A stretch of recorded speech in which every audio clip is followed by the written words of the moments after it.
And also with the weather, the fundamentals of protecting the football for both quarterbacks becomes imperative. And Kirk, Bob Davie comes in here, having been a former head coach and a defensive coordinator.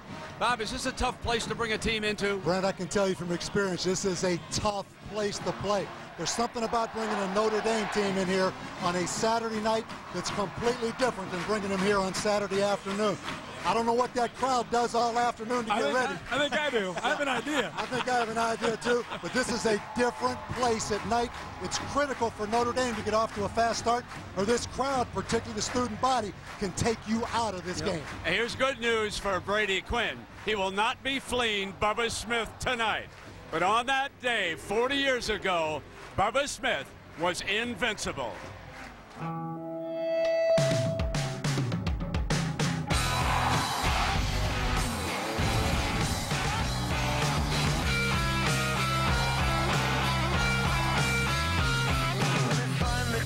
To claim the turf, we'll have to go through you first. And now my money says they won't know about the 1,000 Fahrenheit hot metal lights behind eyes. Invincible. You're invincible. You're invincible.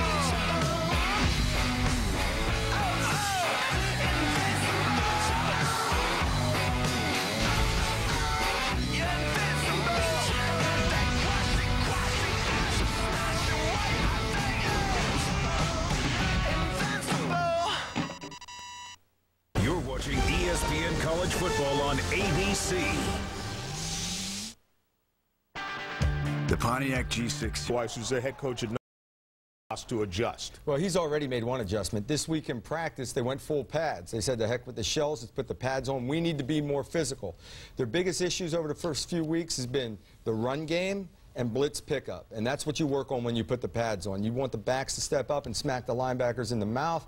You want to tuck that ball into your shoulder and just run with the ball and do all the physical things you need to work on. And I think from a strategic standpoint, I think a lot of coaches out there scout themselves. Well, they should have listened at Notre Dame to what the Michigan players were saying after the game about how predictable the Notre Dame offense was. To me, that's a great sign that somebody's got some clues as to what Weiss and Quinn are out there trying to accomplish on offense. So now, can Michigan State's defense come out and try to figure out Quinn as well? It comes down to Jeff Schmartza and Darius Walker. Can they become productive for the Irish offense? Right now, it's a soft offense. They need to get physical and get after him. You mentioned Darius Walker. They've had all kinds of problems running the football. We'll find out in a moment. Meanwhile, the #1 team in the nation, the Ohio State Buckeyes, against Penn State, a team that beat them last year.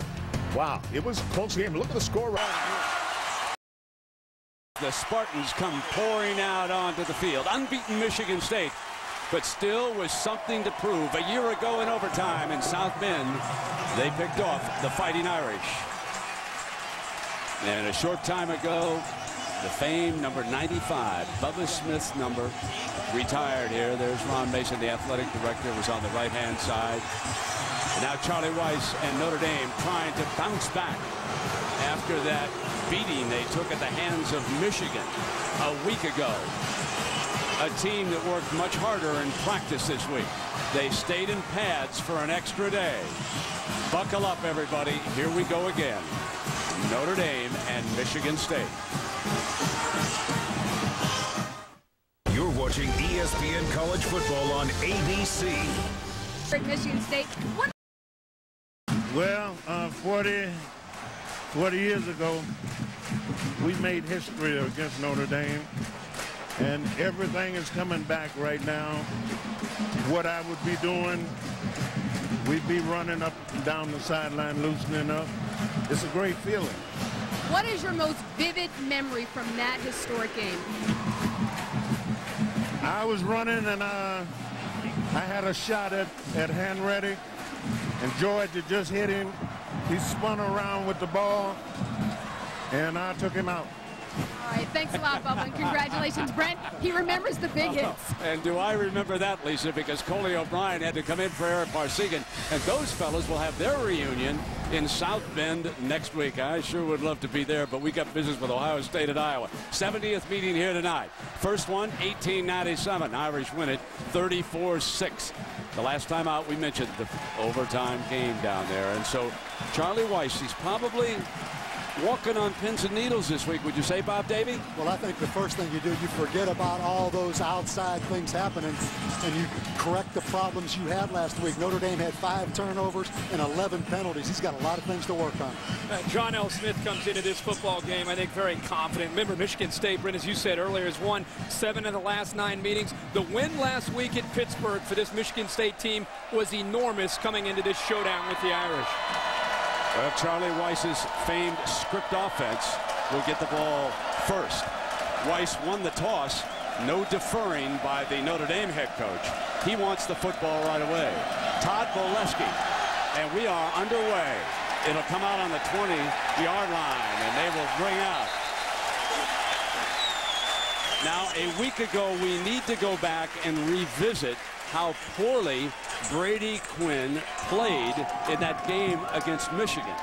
It was by far his poorest performance of this season, and you would have to go way back to last year because of the 3 interceptions. And talking with Charlie Weiss yesterday, he said early in the game, a lot of quick drops, quick throws to get Brady Quinn's confidence up and established before they start to try to get vertical, which they have done the first 3 games, trying to get vertical early. This time, the quick passes to find the confidence. There, they're going to try to establish the run. It was first down that Weiss was so concerned about, Kirk, as he told us, a couple of yards. Now, as we take a look at that, with Darius Walker getting the first carry of the game in our city Irish lineup, why can't Notre Dame run the ball, Kirk, better than they have? Well, I think it's easy to look at Darius Walker, but I think it's also been play selection. They have tried to attack through the air, and I think now after a few games, they've learned some things, and they're going to try to attack in a different way. They need more balance tonight.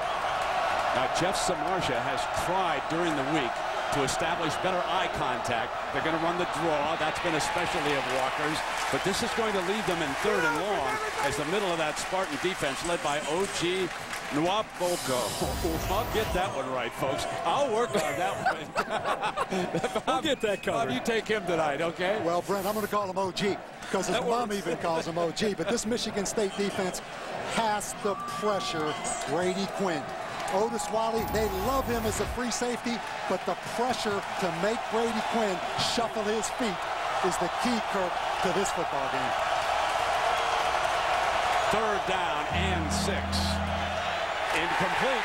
Irish will punt on the first series. That's not a positive start for Charlie Weiss and Notre Dame. That's not what they wanted. Interesting here early, Coach, to see you're trying to get Brady confident, but it's tough to find that on 3rd down. And Notre Dame, 2 of 14, Kirk, on 3rd downs against Michigan. It's now 2 of 15 on 3rd downs from the Irish. There's Terry Love, number 18. The Spartans looking for early field position. But the Irish punter, Jeff Price, senior from Texas, and he's been a good one, averaging almost 50 yards a punt, standing inside the 15-yard line. Wales won. The Gunners come down. Love sprints past the first one. They're going to get field position right off the bat. There's a penalty flag, however. Hold on. We have got a penalty marker down on the 40-yard line.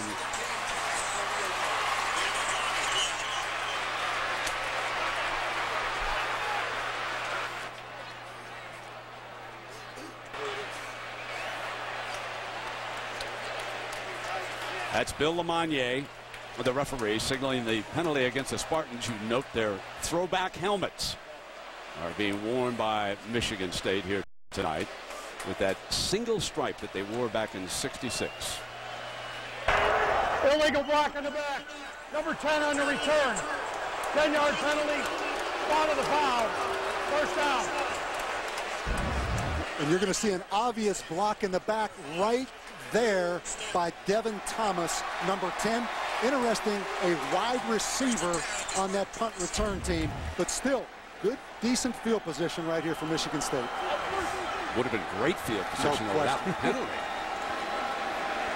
Coaches are all alike, folks. They'll take it on the 26, right, Kirk? Yeah, yeah. First down and 10. And Colquitt, the power back, gets the first carry of the game. Breaks free. Midfield. To the 44-yard line.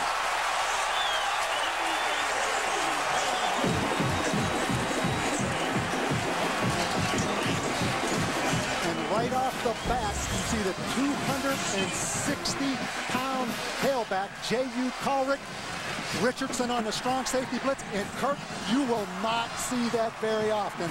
Tommy Zibikowski flat run over in the open field. He just took a knee from Colquitt right through his chest. We'll see if he can recover from that. That is a big man running downhill. A 29-yard gain, guys. Ball inside the 45-yard line, 1st and 10. The young man who immigrated from Liberia, and now wide open for Drew Stanton. He crosses the 35-yard line. Now the City, Michigan State offense, and it looks this way. We've had a change in that offensive line. Bob, Daniel Zinn moves in at left guard. Offensive line, a concern for Michigan State, Brent. They lost 3 starters from last year. Daniel Zinn getting his first start. But I think the combination of the spread offense, also Drew Stanton's escapability, as we saw in that last play, Kirk, takes some of the pressure off the offensive line. Yeah, his athletic ability will be a challenge for this Notre Dame defense all night. Well, they bring the sticks on out to measure. And that's a first down against this defense. So let's take a look at the City Irish defense. And one of the spots we have to watch is that corner. Ambrose Wooden nicked up. Darren Walls, the freshman. Well, we're going to keep an eye on Wooden and see if he's able to go and how much he's able to go. But the freshman right now on the field, Darren Walls, and they're going to challenge him and probably throw at him early and often to see how he responds. This Notre Dame defense not playing with very much confidence after last week. The freshman's out of the Pittsburgh area. Stanton holds middle, fires, got it. Touchdown Spartans on their first series. Kerry Reed, the senior from Miami, 34 yards.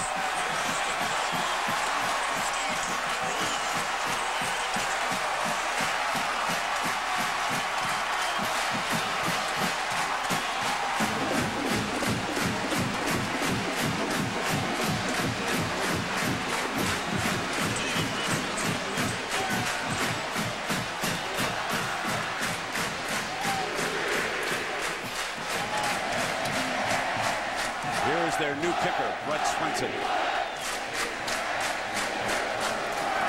He tacks on the extra point.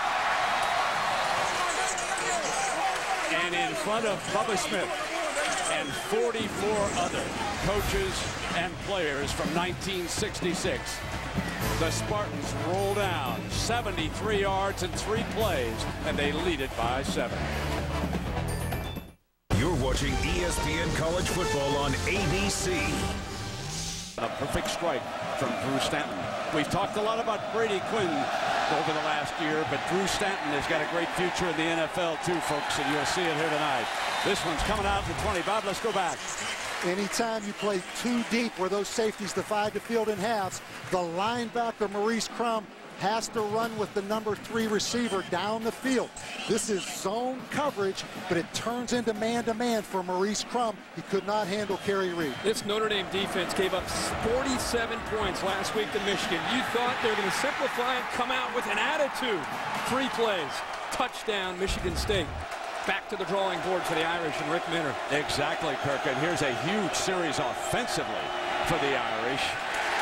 And Walker, nothing much doing. And what about, Bob, you and I have talked at breakfast about the importance of a fast start for Notre Dame. This reminds me of 1998. We beat Michigan the first game of the year at home. We came in here, same atmosphere Saturday night. We had a punt block for a touchdown on the first offensive series. I'm going to tell you what, this crowd right now will be a factor in this game. The Irish would like to quiet that, and the best way would be a drive. 2nd and long again, which has plagued Notre Dame. Big hole this time, though. And Walker bangs for the first down, Kirk. You know, with that said, Coach, I think it's very, very important to stay on track with the game plan. They can't get away from doing what they came in to do, and that means running the football. And you see the draw right there to Darius Walker. How about this statistic? The first game against Georgia Tech, first 30 plays, Charlie Weiss, 22 passes. The second game, first 30 plays, 21 passes. They want to run the football tonight. Exactly. You guys are 100% right. Look at that power eye. They throw out of it, however. They slip it into the hands of Anastasio, and they went for Zamarja, I should say, number 83. Let me check myself on that. Number 83, Jeff Zamarja. There you see Brady checking the wristband. It's amazing to think a guy who was a Heisman front runner in August needs to have some quick throws to get his confidence back and to get this offense and their confidence back.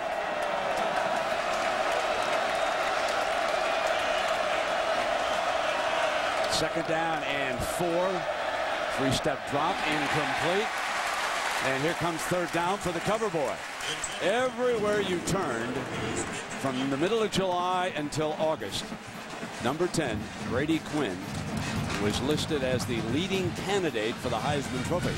Now everyone acknowledges, Kirk, that he's dropped back, and Troy Smith, the Ohio State quarterback, would be the leading candidate. I think right now that's fair, and they were able to salvage a victory today. Brady looks like he's been in the weight room on the curls a little bit, too. Third and 4. He'd like to curl this one for about 5 yards. And he was way beyond Raymond McKnight. And the problem on third down continues, Brent, for Notre Dame. They are now 2 for 16 on the last 18 third down situations. And that look right there says it all. There's a little concern right there. And Terry Love, who caught that touchdown pass, is back to receive Jeff Price's punt.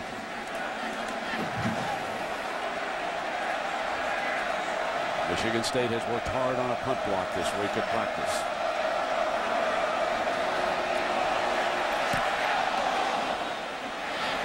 High signals for the fair catch, slips. Now they need to get away from it, and the Irish will down it at about the 23-yard line. Well, there is a lingering controversy or two about last year. Do you remember the scene when they planted the flag? Wait till you hear what John L. has to say about that.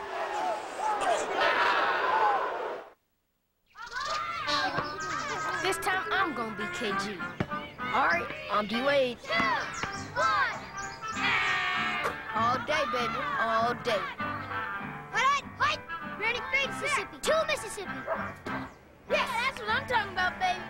I'll tell you what's coming, and you still won't hit it. Bring it then. Why don't you try it on your hand? Want to keep the game going? Gatorade. Ready to lose again? Shut your big head up. Is it in you? The numbers are growing every day. In Miami, New York, places like Chicago, San Francisco, and LA. One of the fastest growing brands in some of America's largest cities is Pontiac. Pontiac, designed for action. Vote for this week's Pontiac game-changing performance. Almost $200,000 in general scholarship contributions is on the line. Let's kick back for the moment. Toss all your worries in the air, 'cause you'll forget them when you're there. Let's go out back tonight. Let go of the day. Go out back tonight. But the steak is thick and juicy. The shrimp is grilled and sweet. The chicken, tender. Your only worry is which to choose. Let's go out back. Around the left side, shakes a tackle, and takes a defensive back with him. Well, we talked about that famous flag planting incident. Folks, here's what Coach John L. Smith had to say what upset him last year. And I don't know how my guys came up with the flag, but they get the flag, and as everybody knows, they planted the flag. And here's what I'm so upset about. You know, and I told them afterwards, I said, you guys really make us look stupid. If you're going to get the flag, and you're going to plant the flag, and you're going to do all of that, at least find the 50-yard line. Our guys missed it by 15 yards. I mean, we can't even plant the flag right. He's a character now, folks. I want to tell you about it. Second down and short. Runs that option look, and there's a flag on the play. How about that flag, Bob? Have you ever planted a flag when you were the coach of the Irish? Ball start, 76 or 66 offense. 5-yard penalty, still second down. Brent, the only flag that's going to determine the outcome of this game is going to come from one of those officials' pockets. It's time to put that thing to rest. Yeah. It is no factor. Plus, the flag wasn't even all that big. It looked like they took it off one of those cars of a Michigan State fan that was going to drive back to East Lansing. Between the flag and the megaphone, that's all we've heard about this week. I never even knew there was a megaphone. Of course, I never beat Michigan State, which is probably why I didn't know there was a trophy. Second down and 6. Here's Stanton to set the screen. Drops it off to Ringer. Cuts to a first down. Well, you know, Charlie Weiss was certainly asked about the flag incident. And here's what he said. Yep. 5 minutes into the game. Everybody forgets about it. Charlie, we have just passed it. So everybody's forgotten about the flag, and it's time to play better. And an Irish fan would say, underline, play better, coach. Now it's time to start tackling. Just go out and make some plays. All right, guys, we got a 1st and 10 for those who just joined us. Michigan State, 73 yards in 3 plays in 58 seconds, and they lead it. Look at Stanton on the roll. Pass is dropped. So he hit Kellen Davis, his junior tight end. You know, you talk about this confidence of the Notre Dame defense.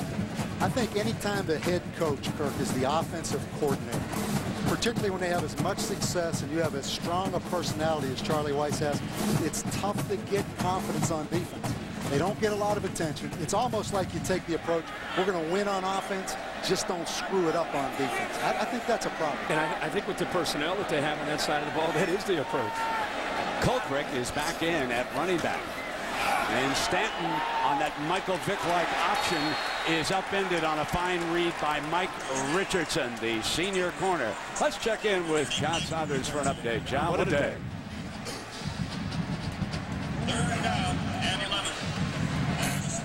Sports Center, Penn State, Ohio State. This one was a game until 2 late picks by the Buckeyes, including this one by Malcolm Jenkins, returns it 61 yards for a TD. Ohio State pulls it out.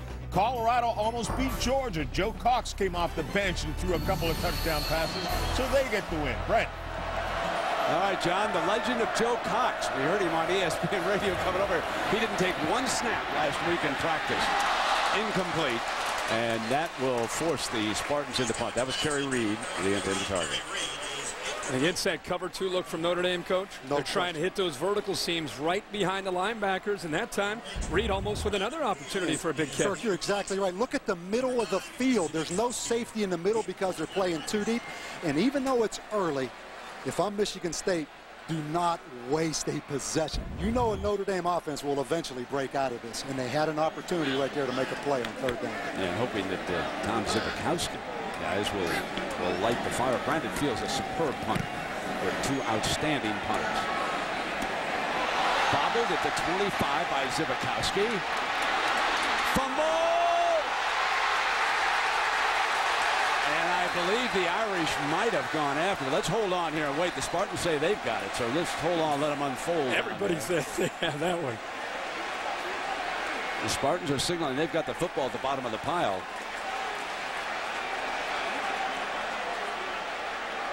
Turnovers plagued the Irish a week ago, and there's number 1 here tonight. And coming up with it was the punter, Brandon Fields. How about that? Brandon Fields hit a line drive punt. You see Thomas Zibikowski just took his eyes off the football, and then right here from behind, the ball was stripped out by number 38, Kendall Davis Clark. And when he's running with that football, he's trying to think about breaking it, but he's got the ball down too low, stripped. And how about the punter showing a little toughness, getting to the bottom of that pile, coming away with the football. Big turnover by Zibikowski, and a short field for the Spartans. There's the option look, stretching to the left side, and Ringer is out of bounds there. Derek Landry, number 66, the last to take him out. They have been, the Irish, have been fairly stout over there. Haven't they, guys, over there on that right side of their defense? Yeah, I think Notre Dame will play the run fine tonight, particularly the option. It's the passing game, particularly, Brent, on the outside, the matchup against those corners that I think Michigan State has the advantage. And again, the freshman, Darren Walls, at the left corner.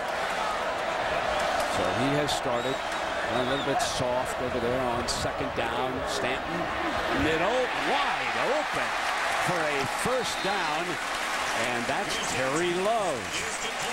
And there's no question, when Michigan State sees two safeties dividing the field in half, they're going to go right down the middle of the field. Here you see Terry Love right there, the inside linebacker.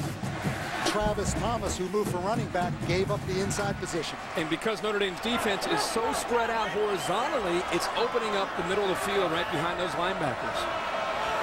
You can see how the Spartans stretch the field with this wide-open offense. Here's Ringer into the middle and wrestled down by Trevor Laws as we check in with Matt Weiner for an update. Hey, Brent, time for a Taco Bell update from Rowie. And after back-to-back double overtime wins, BC be happy to get out of there in just 60 minutes' time. Matt Ryan, Tony Gonzalez, 22 yards. Kicking troubles continue. They missed their third PAT. NC State now in the red zone. Texas, they did finish in Austin after a 70-minute weather delay. No more scoring, and the Horns win it 37-14.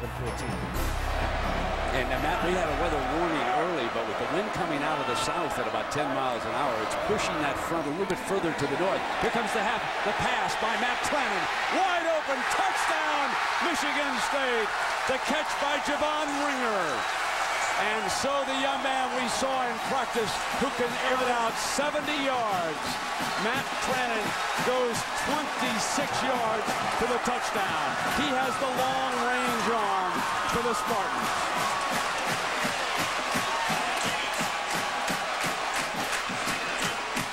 That fumble by Zivakowski results in the Spartans' second touchdown.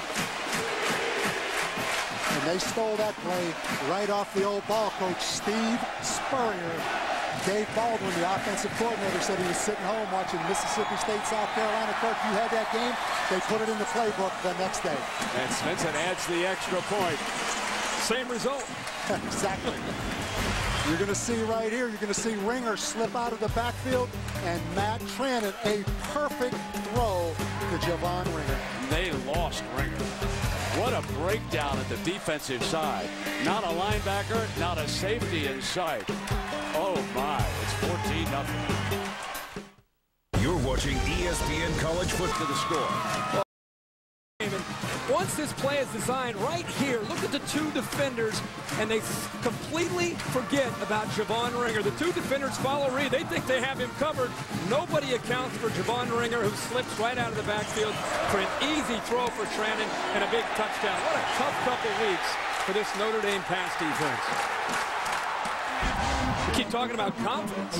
Exactly. Confidence. I think Michigan State taking great advantage early in the game, Brent, of having the wind. Interesting, Charlie Weiss decided to take the football, go into the wind here in the first quarter. With the wind at his back, this one is fielded a yard deep, and George West is coming out to the 20-yard line. Well, we talked to Drew Stanton the other day, and we asked him about the strength of Matt Trennan's arm. Here's what he said.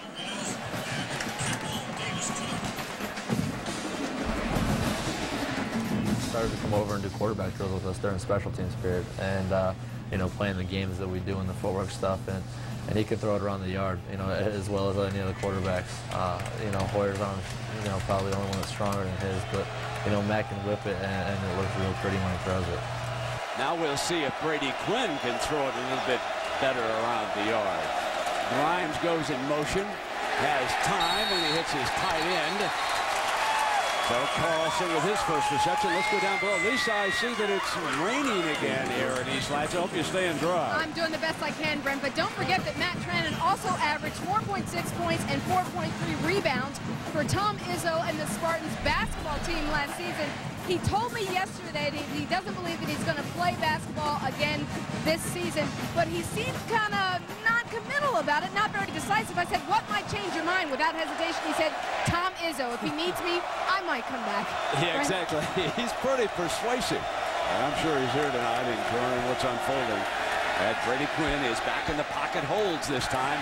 And he had his running back having to turn around. And you're wondering now with that shake of the head down there, Kirk, the offense has really gone sour on the Irish. I know Brady Quinn very well. He's from Columbus, Ohio. I followed him throughout his high school career, now under college at Notre Dame. Brady Quinn right now is allowing the circumstances of these first few weeks of the season to affect. This is, you know, A-Rod has had a problem for whatever reason, as talented as he is at the plate. It's a lot like that. This is a mental thing right now for Brady Quinn. But here we are in 3rd and 10 again for the Irish. From the gun, Samardzija in motion for the Irish. Can't find a man. Sacked. Down at the 16-yard line, and Clifton Ryan, who moved this year from defensive end to defensive tackle, the senior from Saginaw, makes the stop. Well, there isn't any question coming into this game. I had great concerns about the Michigan State secondary, but they do a tremendous job on this. Michigan State only rushes 4, but that is the coverage sack, and Clifton Ryan, number 92, eventually gets the pressure on Brady Quinn. And Coach, I noticed that a backup deep tackle, Paul Duncan, number 72, was on the field for the Irish on that replay. Jeff Price is now on to punt. Remember what I said? The Spartans have worked long, hard on trying to get to the punter. If they let this one go, they still should get great field position. They've had the ball 3 times and 2 touchdowns. Fair catch, and there it is. At the 44-yard line. Now let's go back to last week at Michigan. There were 5, count them, 5 turnovers, Kirk, and you can't overcome something like this. No, and they were early, and they were deep in their own territory. This one got Michigan up early in this football game, and it just seemed to just continue to pile on and gave the Wolverines a chance, and it got Notre Dame out of the game plan. They had to throw the ball, and that's what they have to avoid tonight. The obvious play selection by Charlie Weiss. No question. They come into this game ranked 102nd in the nation in rush offense.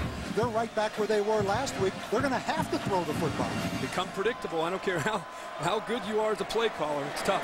Here's Colcrick back in, the power back, number 30. Stanton, under pressure, gets it into Colcrick's hands, and he battles his way to the 49. Coach, I was going to ask you, put on your coaching headset. If you were working with the secondary up above now, what would you call down? What can you do to try to help them in this situation? Well, the first thing I see, the plan is obvious for Michigan State. Anytime it's too deep and the safeties are on the hashes, they're going in the middle of the football field. I think you have to play some man-to-man coverage, have some confidence in your defensive backs to get up and challenge those receivers. Drew Stanton's too good. He'll pick zone coverage apart. Javon Ringer, who scored their 2nd touchdown. You saw the back of number 23. Stanton dropping back to set the screen. Won't get the first down. Out of bounds, Kirk. You know, if you play man, the thing about Drew Stanton that makes him so difficult is he'll check to the option. He can scramble. That's what makes this offense so tough. If you've watched Louisville, if you've watched West Virginia, when you have an athletic quarterback who's not afraid to run with the ball, you're put into a position as a defense. You kind of pick your poison. Are we going to stop the pass, or are we going to try to stop the run? What I love about Drew Stanton, an NFL first-round prospect, but he has the courage and the attitude to run the option. Not many guys that highly rated will be out here running option football. Look at this run. Guys, look at this. He's still going. 30. And he didn't want to go out of bounds. They're going to wrestle him down on the 15-yard line. Zibikowski was over there. That's a 37-yard run. And that really illustrates your point, Bob, right there. Well, I think Kirk brought the point up, and it's a great point if you play man-to-man and chase receivers all over the field. You see Notre Dame right here, Maurice Crum chasing the running back. All of a sudden, when that quarterback breaks the line of scrimmage, all the defenders have their eyes on the receiver, not the quarterback. But I do think Drew Stanton ought to get out of bounds. Yeah. But that's my point exactly. If you cover up, down, underneath, you take away receivers, and you open up running lanes for the athletic quarterback. Did you run like that? Oh, yeah, a little bit more graceful than that. Give me a little credit. In high school. Yeah, give me a little credit, man. Colcrick. 5 on game clock, and there is a flag. So it's stopped, and the officials will move in here. Yeah. I'm going to say one thing. You asked Coach right after this. 73 offense, false start, 5-yard penalty. Still first down. Roland Martin, Kirk. Brent, you asked Coach, what can you do as a secondary coach? What can you do to make adjustments? The thing that I'm really surprised by, after what happened in South Bend, forget X's and O's. Passion, attitude. Playing defense is like rebounding in basketball. It's an attitude. And right now, this Notre Dame defense, from the first play, they've been on their heels, and they have not been aggressive, which is surprising after last week. The penalty brings the ball back outside the 20-yard line. Stanton's going to lob, end zone, dropped. He had another one, and Kerry Reed didn't hang on. That was 6, folks. If you want to know why he's a first-round quarterback, it's because of the running ability, but it's also because of the touch down here inside the red zone. No question. And Kerry Reed, who had a great game, 7 catches last week against Pittsburgh, should have made that catch. And if I'm Michigan State right now with the wind, you better take advantage of every scoring opportunity, because I'm telling you, Notre Dame will get untrapped offensively before this game's over. You think? Oh, I know. Second down and 15. Ringer is right off to Stanton's left. And there's a great counter step. Ringer dives to the 14-yard line. And let's check in with Matt again in New York. Matt, what do you got for us? All right, Brent, here's a vote for the Pontiac game-changing performance of the day. It comes from Soggy Columbus. 7-3 game when Troy Smith Houdini's the sack and then fires a strike 37 yards to Brian Robisky in a Buckeye win. Vote for your Pontiac game-changing performance. Log on to ESPN.com and then type in keyword Pontiac. And Kirk, if he wins the Heisman, that is going to be one of the big highlights that you're going to show. That was unbelievable. That was shades of Doug Flutie coming back from midfield and straight. And the timing of when he came up with that big play. Third down. Stanton stands and fires. It's field goal time for the Spartans, who lead it by 2 touchdowns. Michigan State 16 for 16 inside the red zone scoring. Another opportunity again. You see 2 deep coverage. Stanton that time, Kirk, I think put a little bit too much on it, a little bit high. But they're 16 for 16 in the red zone. A big part of it, this freshman kicker right here has been outstanding. But the bottom line is he had another open receiver across the middle for a touchdown. So Svensson on for the 31-yarder. The holder's the punter, Brandon Fields. Good-looking leg. Something the Spartans lacked a year ago. Dependable field goal kicking. And now they go up by 17. If you're looking for a sleeper around the country, remember Michigan State. It is now prime time pulse. Let's check in with our buddy John Saunders. John. Brent, thanks a lot. Want to let everybody know what's going on elsewhere on the ESPN family of networks. Florida and Kentucky. You can watch that game over on ESPN. Score now 6-0. Florida with the lead. On ESPN2, Boston College over NC State 6-3. BC with another missed extra point. Brent, back to you. All right, John, thank you very much. And on one of the games, we saw the promo for the Monday night game.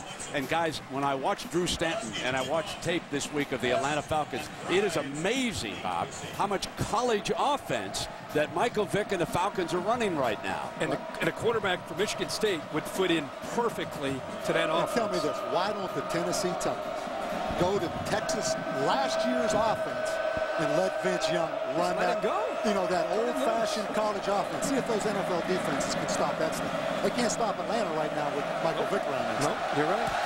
Here's Bolesky's kick. He's been strong here tonight. Right at the goal line. George West again. Got a hole. And he's to the 31-yard line. So this is the tail right now. And you can see they just have not, Kirk, they have not moved the ball. Well, I think they came in saying we got to establish the running game. We have to be able to do that. You can see coming into tonight, one of the worst running games in the country because they have not been able to go to it. They've been throwing too much. It's not working for them. They're getting again in the 2nd and long and 3rd and long and becoming predictable with their play calling on 3rd down. The face-off swap out. Ashley McConnell has been the fullback here tonight.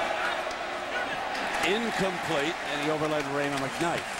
You know, you go back to that graphic showing, comparing Notre Dame's 06 offense with 05 offense.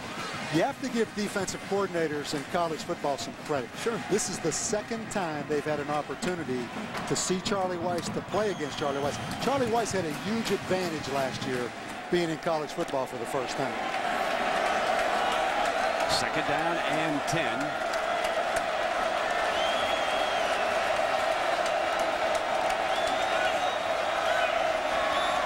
Samardzija, the motion receiver. The toss to Walker and nothing doing. Justin Kershaw. Guys, I'm going to tell you something right now about Brady Quinn. He's facing another 3rd down, but it's not just that plays aren't working. It's that Brady Quinn is not executing even the short throws. He has open receivers, but you're looking at a quarterback that is out of rhythm. He's out of sync, and he somehow has to find the throw. Maybe it's here on 3rd down to try to get him going, and then this offense can start to go. But right now, it's as much in his mind as it is the actual throwing of the football. Needs 7 yards to keep this going. This is 3rd and long. This plagued them all last Saturday in South Bend. Going to go deep. Overthrows Samardzija, and the Irish must punt again. I really like Michigan State's plan right here, Kirk. On 3rd down and 7, they come with the safety blitz off the corner.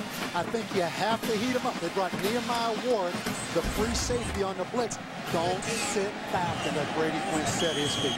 That's what they're doing, whether they're sacking him or they're constantly putting pressure on him. And that's what he's seen from the Georgia Tech game coming into tonight, and we're seeing again tonight against Michigan State. Guys, the Irish are averaging only 1.4 yards a play here tonight.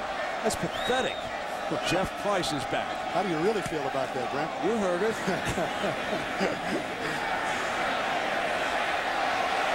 They get away from it at the last instant. That's a good move by Terry. Seconds are ticking away, and the Spartans have jumped all over the favored Fighting Irish of Notre Dame before a sellout crowd. The 70th time that they have met. Only 2 schools have played Notre Dame more often. USC at the very top, Purdue, and then Michigan State. And that'll do it. Into the first quarter. ESPN Saturday Night Football, presented by Southwest Airlines, returns after this message and a word from our Spartans have jumped all. Kirk Herbstreit, Lisa Salters, I'm Brent Musburger, and nice to have you along with us on Saturday Night Football here on ABC. Next week, we'll see the top-ranked team in the nation. The Ohio State Buckeyes will go to Iowa City to take on Iowa, and I can just hear the Hawkeye fans getting ready for that Saturday night special already. Here's Colquitt, the power back. Man, you talk about thunder and lightning as we go to the Pacific Life game summary here.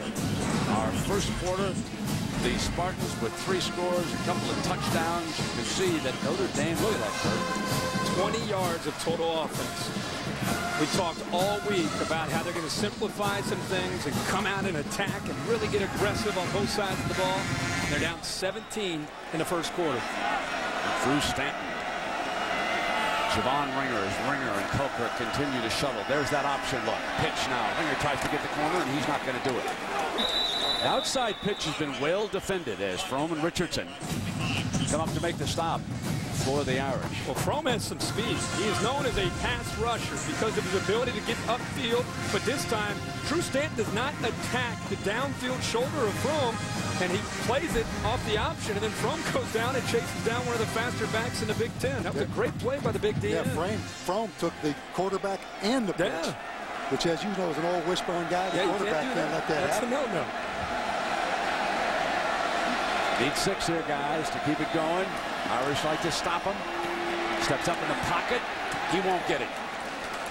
That'll force Michigan State to punt. And Chris Frome, again, Kirk, the guy you mentioned, the senior from California, made it. Well, the defensive line that time able to get some penetration. One of the first times we've seen that without bringing pressure, without bringing linebackers or safeties.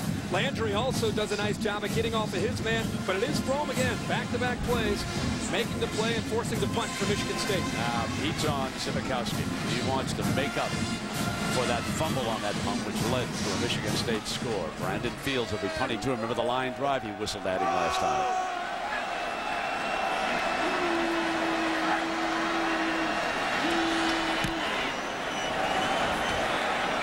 This one very short. This one will roll dead out of bounds at about the 40-yard line. So pretty good field position now for Brady Quinn. Notre Dame and the Irish. We'll see if they can get something going when you come back. Okay, people, let's gather around. Going to be behind the toss. Charlie Weiss did not defer. He wanted the ball, and he had to go into the wind in the opening quarter. And now at the back, Brady Quinn under fire. Scooped up. Nice catch by Walker. And he picks up 9 yards, guys. That was a nice catch. Nice catch and nice job of improvising there by Brady Quinn. First quarter, and the strike to Kerry Reed, Kirk. Kerry Reed, the favorite target of Drew Stanton, but this is a big play and a turnover by Zibikowski on the punt return. Set up another touchdown for the Spartans. And it was Matt Drennan. And he hit a wide open Javon Ringer, and so there we are. Walker for the first down needs to turn, and he's got it. Brent, I'd like to go back to the point of Charlie Weiss taking the football. You know, he comes from the NFL. He has a reputation. When you win the toss, you take the ball. But in a game like this, with the win such a factor, particularly coming off a loss last week at home, I disagree with that. I think you go out and play defense and let the other team go into the win. All of a sudden, it's 17-0 at the end of the first quarter. For the first time, Notre Dame has some field position because they have the win. Yeah, very good point. Now without a huddle, Brady Quinn on first down, and he wanted Raymond McKnight, and he's got him completely. The Irish are going to move quickly here. Yep, they're going to go no huddle. The reason Charlie Weiss likes to do this, less thinking. Just get to the line, call your plays, create tempo. Typically, first downs can create tempo. Right now, they're going to go with the no huddle to try to get Brady Quinn going. And that's a good first down, something that the Irish have been searching for to pick up 6 yards. He strike, and now he has got the big fellow receiver over there, and he's got a first down, Jeff Samardzija. That's a pass that Brady Quinn throws 1,000 times in the summer and probably completes it to Jeff Samardzija 998 times. But the first quarter, he was not making that throw. I think this, again, the no huddle, back to the line of scrimmage, creating that tempo, less thinking by the quarterback, more reaction, and allows the quarterback to attack. A huge drive for Quinn's confidence. Throwing to the end zone, Raymond McKnight goes up. Got it, touchdown. What a catch by McKnight on a beautiful throw by number 10. And with the wind finally at their back, a 32-yard score. The no huddle this time for Charlie Weiss gets this offense going. Let's see if Raymond McKnight gets his feet down, gets away with a little bit of a push. The right foot is down, secures the football. That's a touchdown for Notre Dame.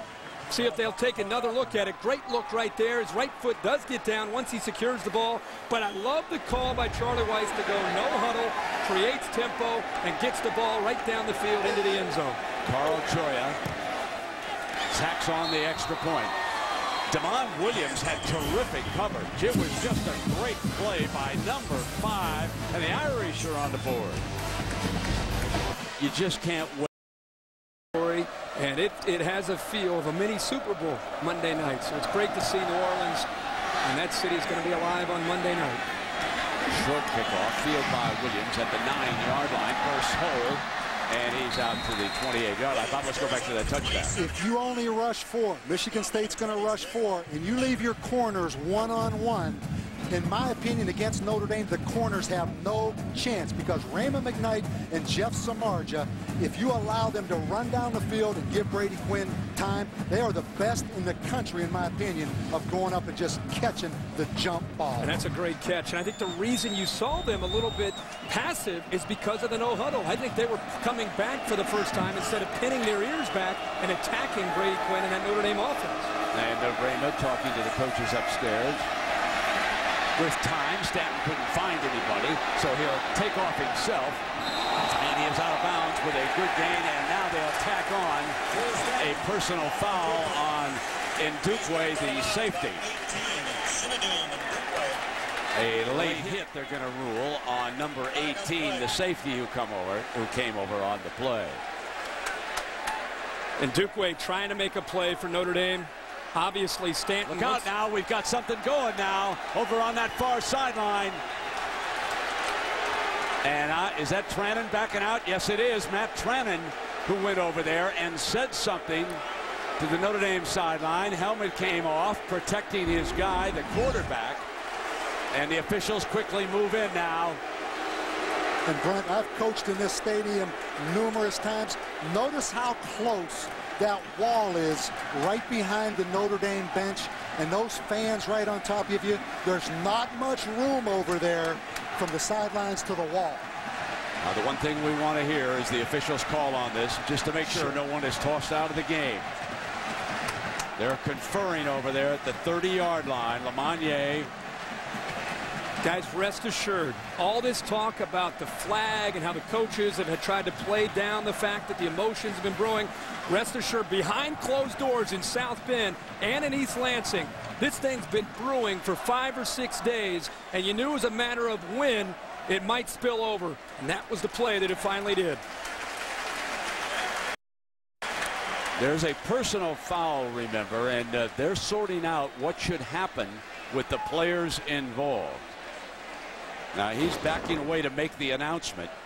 The first thing you see, it's pretty obvious right in here that Ndukwe hits Drew Stanton out of bounds. 2 fouls on the play, both dead ball. Dead ball, late hit on the sideline on the quarterback. Following the action on the sideline, dead ball, personal foul, number 6.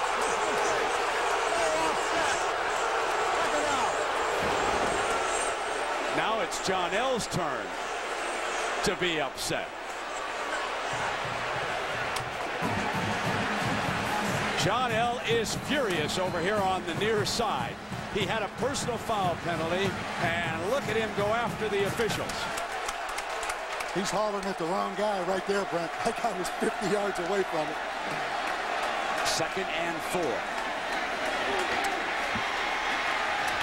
And Drew is down.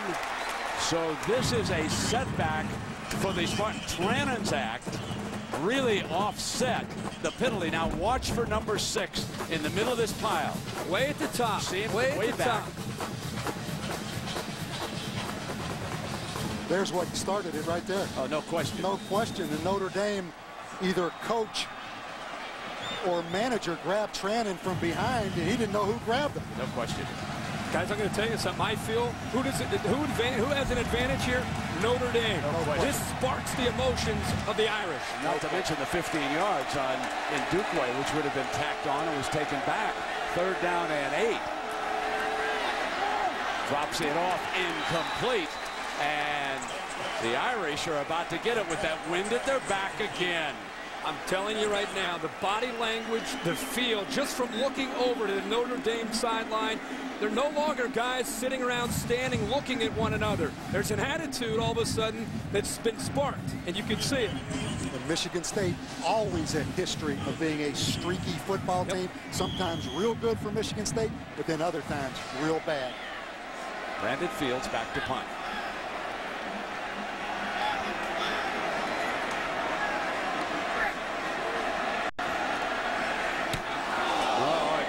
Close that time. No penalty flag thrown by the referee, back by the punter.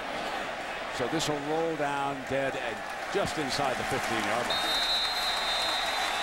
So we'll take a break. It's the Irish and the Spartans. Things are heating up in East Lansing on a Saturday night. Off to it, and Darius is out of bounds at the 19-yard line. And let's go back. Let's revisit that incident. Well, the first thing you're going to see, Ryan Harris, 68, the offensive tackle, right there, grabs the face mask of Matt Trannon on that sideline. Right, there's some Notre Dame part of their staff getting involved there too, trying to get the Michigan State people out of the way. And it's during our commercial, John L. Smith pulling Matt Trannon to the side and saying, hey, let's keep your head in the game. Stay fired up here. We need you. 2nd down and 6. Intercepted. And taken to the house. Touchdown, Michigan State. Irvin Baldwin, the all-junior college defensive end. His first year with the Spartans, a 19-yard interception return for the touchdown. What a turn of events.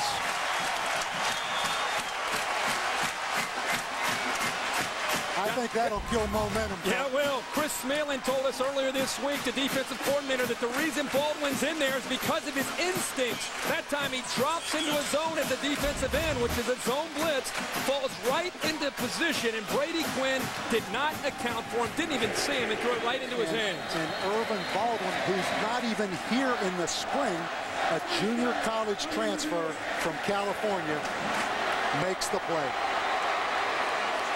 They're going to see and make sure that he was in the end zone. So we'll offer up some replays here so that Dick Honig, who is right next to us at the replay booth, can take a look at it. Now, you be the official. Is the knee down before the ball was in the end zone? That's pretty close, and from behind him, not definitive. Take a look here now. He goes down. It might be a little bit short here, guys. What do you think? It could be a little bit short. I think it depends, obviously, where the ball, whether or not it got across. If it's not in, the ball's on the 1-inch line for Michigan State. The bottom line in my mind, and Bob, you mentioned it, the timing of that interception by Baldwin could not have come at a better time. We were talking about at the break how the body language from the two teams, how it had switched. See if he stretches. Is that a ball carrier? Let's see if he has. It is going to be a little bit short. It looked like the nose of the football was just shy of that line. But again, you mentioned it, Kirk. Momentum had definitely switched with the wind at their back in Notre Dame's favor. The long touchdown to Raymond McKnight, then the little scuffle on the sideline. But the zone blitz with the defensive lineman dropping into coverage. But you know what? Brady Quinn has seen that 1,000 times. Oh, yeah. He can't throw that ball, right, Kirk? He can't make that pass. No, absolutely not. I think he didn't even see that the end dropped into coverage, put the ball out there before Walker was even ready. But Kirk, he was wearing a green shirt, right, at defensive end? Yes, he was. Do you think it blended in with the grass? No, I think he was already in the act of throwing before he even recognized that he dropped. Now, wait a minute. I think he threw a spot. I'm going to defend You think it blends in with the grass? I'm just saying that. I heard the quarterback, the big-time quarterback from Ohio State, say he didn't see him. He didn't see him. But the guy's 270 pounds standing between Darius Walker and Brady Quinn. So my question was, did he not see him because the green blended in with the turf? That's the blue turf in Boise, not here. There's a new one, folks. He threw that before he saw him. Charlie Weiss now, he's having a long talk over there with Brady Quinn. Play stands as called. Touchdown. So Irvin Baldwin, who grew up in Georgia, he was a JUCO All-American a year ago, went out to California, and this is the first of 2 years of eligibility here in East Lansing for the Spartans. Brett Svensson will try to tack it on, and just when you think the Irish have a chance to close in, Michigan State responds with a touchdown interception, and once again they go out leading it by 17 for the second time tonight.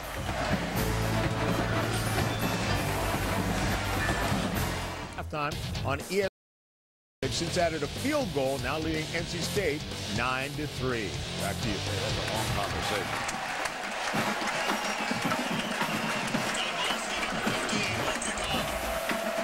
"40 years ago, a 10-10 tie here tonight in the first half.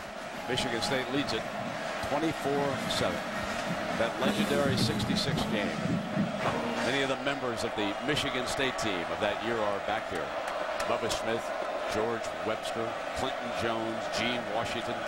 4 fellows who the next year went in the top 8 picks in the NFL draft. Imagine that. Here's your kickoff into the wind. You can see how much shorter it is. Fielded on the 6. This is George West, his first return. And George is out to the 28-yard line. Well, 1966 was the year. So of all the great stars in that game, who won the 1966 Heisman Trophy? You give me a chance. Got out of the 30s. Give me a fighting chance. The Buster Crab shook you up last week, did it good? You went back into black and white. You went, hey, I love the family. The kids up on the end of the game the other day. Huh? I didn't know you had time to have a family. Huh? I gotta spend some time at home. Squeeze them in before we took the Learjet up East Lansing, right? First down at 10. 8:53 here in the opening half. Brady Quinn, and the Marsh is out of bounds. And there's a penalty flag thrown back at the 23-yard line. Man, I'll tell you, that era when Bubba Smith was a defensive end, there he is.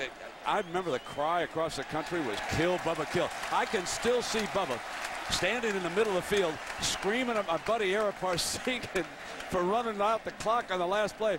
And Bubba, you'd have killed Coley O'Brien if they'd had one more pass play. You'd already knocked Hanratty out. Come on. Still first down. And you know Ara Parsegian is sitting on that recliner in Naples, Florida right now. Yeah, thinking about Big Bubba taking Hanratty out. Exactly. In the first quarter, he knocked him out. Ara has always had to defend it, and you know what? It's ridiculous. If you look at that same series on 4th and 1, he went for a first down. All you have to do is go down about 3 downs earlier. Everybody who criticized it should go back and look at the game tape. First down now.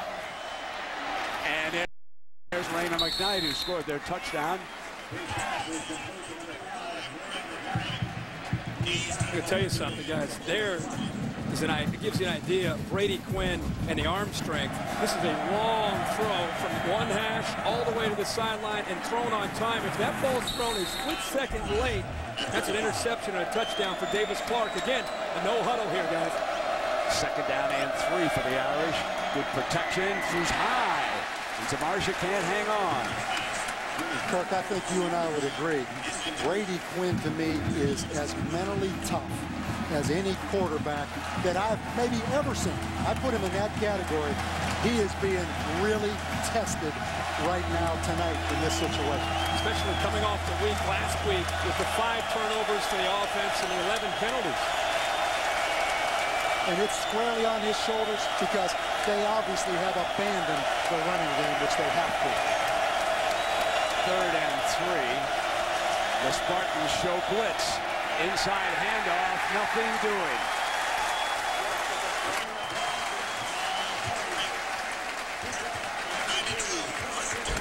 They've brought the pressure this time, expecting Brady Quinn to be dropping back to throw. And how about the job by Michigan State in the inside? And who else? Clifton Ryan right in the middle, making a nice play. And Charlie Weiss had time trying to catch Michigan State's defense off guard with the draw. And I think Charlie Weiss will go for it right here on 4th and about 1.5 yards. Well, you know, 95 tonight. Bubba Smith's number was retired. Justin Kershaw, defensive end, wearing it for the last time this season. And there is no one ever called him Charles. It was simply Bubba Smith. And we take you back now. Here is rolling in. What happened was Ara lost his center in that game. A lot is made about Hanratty. And Duffy Doherty, the late head coach of Michigan State, took Big Bubba, moved him from defensive end over to nose guard. And I'm telling you, whoever stepped in there as the center, he's still got a headache from Big Bubba beating on him. Now, the Aflac answer. So who was the Heisman Trophy winner in 1966? There were 33 pros on the field that day, but who won the Heisman in '66? Well, folks, the old ball coach himself. Can you believe it? Steve Spurrier. George Hill, our stats got me on that one. And right on cue, because Michigan State running one of the old ball coaches' plays on the throwback from Trannon to Javon Ringer. And right here, Notre Dame going for it.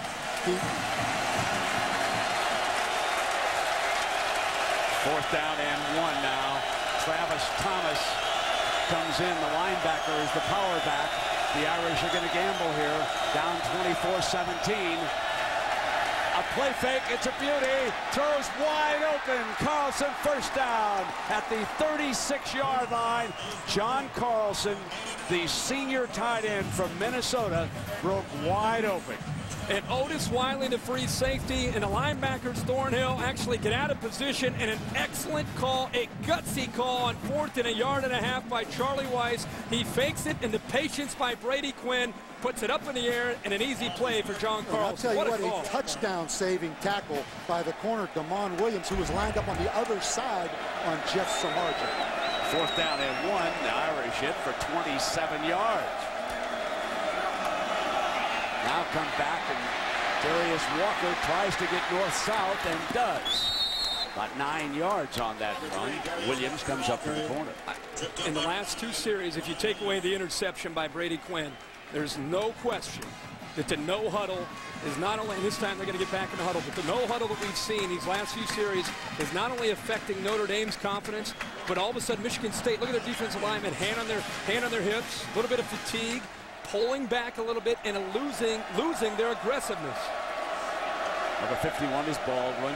He's the defensive end who intercepted the pass for a touchdown for the Spartans to put them up 24-17.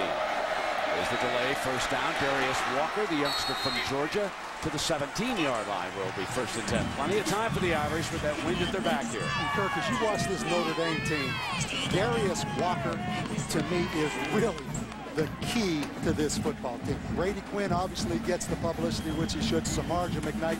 But this guy right here, Darius Walker, I think is one heck of a football player. He won the Georgia Tech game the first night of the season. Totally agree, because he is a great fit in his style and the way he fits into this offense. Charlie wants a quick pass, that flanker screen. Samarja on first down. Samarja for the end zone. Touchdown, Irish. Jeff Samarja takes it down the far sideline. And just like that, they're a point away from reducing it to 10 on the 17-yard touchdown pass. Brady Quinn's in a rhythm right now. They call that a look pass. If the safety is off, and he was off, he has the option. The play is designed as a run for the linemen and for the running backs. If the safety is off the receiver, Samarja, Brady Quinn simply takes the ball, throws it out to his man Samarja, and he gets into the end zone. Nice job, nice recognition, and a good throw by Brady Quinn. Now Samarja's the holder here for Joya. Tacks it on, back to within 10. The key play, the 4th and 1.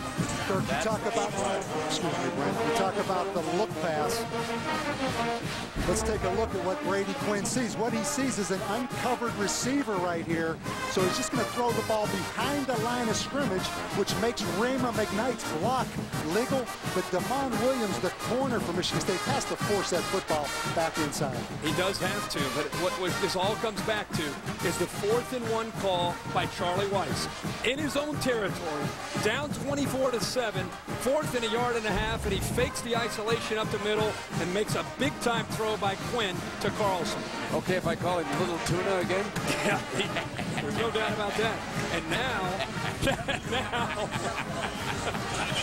all of a sudden, the white jerseys on offense are starting to look like they're in sync. When was the last time we saw Jeff Samarja have a smile on his face? This could be a danger time. Would you guys agree, for Michigan State now coming into the win? No question with that. I mean, Michigan State's offense is going to be challenged tonight, really for the first time right here. We've got a flag, I believe, on this kickoff. We'll check this. Williams is swallowed. It's back by about the 35-yard line. Perhaps somebody was offside, thrown by one of the line judges here on the near side. But we'll check this out. That's exactly what it is. Big break for Michigan State. Sure deep is, in their own territory now. Get another look at it. Look at the smile. Now, remember those pictures, those great shots we had after the interception for a touchdown? That'll be a 5-yard penalty. Re-kick. That's a little bit of a mental mistake on a kickoff when somebody is offside. And I tell you, you have to love the competitiveness. And Charlie's very upset about this. You think? He's more than a little upset. Boy, he's giving him a little of that New Jersey talk. Now, let me tell you. He's trying to search out who was offside. That guy's hiding someplace. There's our quarterback comparison, Kirk. And Brady Quinn, who started off a little slow, all of a sudden in these last couple series, despite the interception, has not gotten rattled. He's kept his composure and his confidence, and he's been able to spread the ball around. You don't see Drew Stanton's rushing yardage right there, but I don't think Samarja is real rattled right now, do you? No, not at all. This game is a lot of football left in this. A lot of football. You can see how quickly Notre Dame can score on this Michigan State defense. Hey, Coach Stanton, you mentioned it. 6 carries for 51 yards here. Had over 100 yards last week against the Pitt Panthers.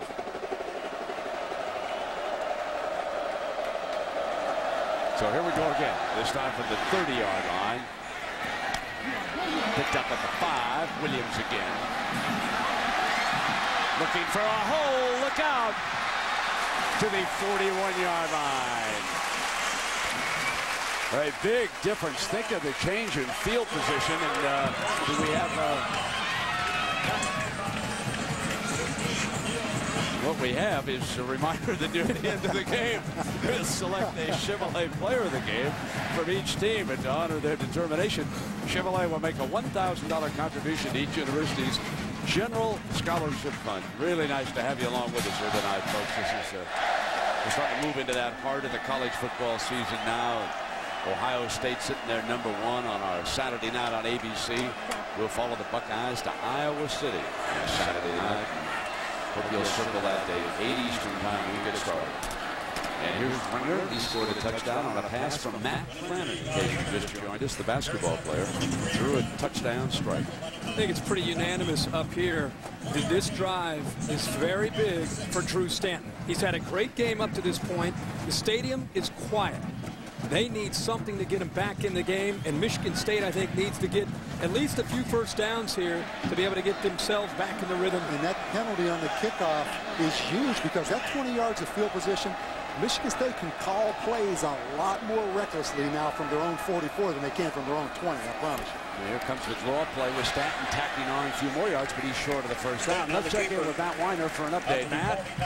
All right, Brent, I've got a singular All-America Player of the Week update for you, and a face all too familiar to Irish fans, Mario Manningham. A couple of touchdowns in the Wolverines' win over Wisconsin. He has 5 TDs his last 2 games. Text VOTE to 87654 on your singular wireless phone to vote for your chance at a trip to the national championship. Kirk, where does Michigan come up with these receivers? Well, they all look Ohio. They're from Ohio. Yeah, I mean, how do you Where let else them do you out of find that state? 3rd down and 1. That's 5 touchdown catches in 2 weeks for Manning. That's pretty good production now, folks. Here's 3rd down now. There's that option look, and Stanton keeping it all the way. Stumbles for the first down.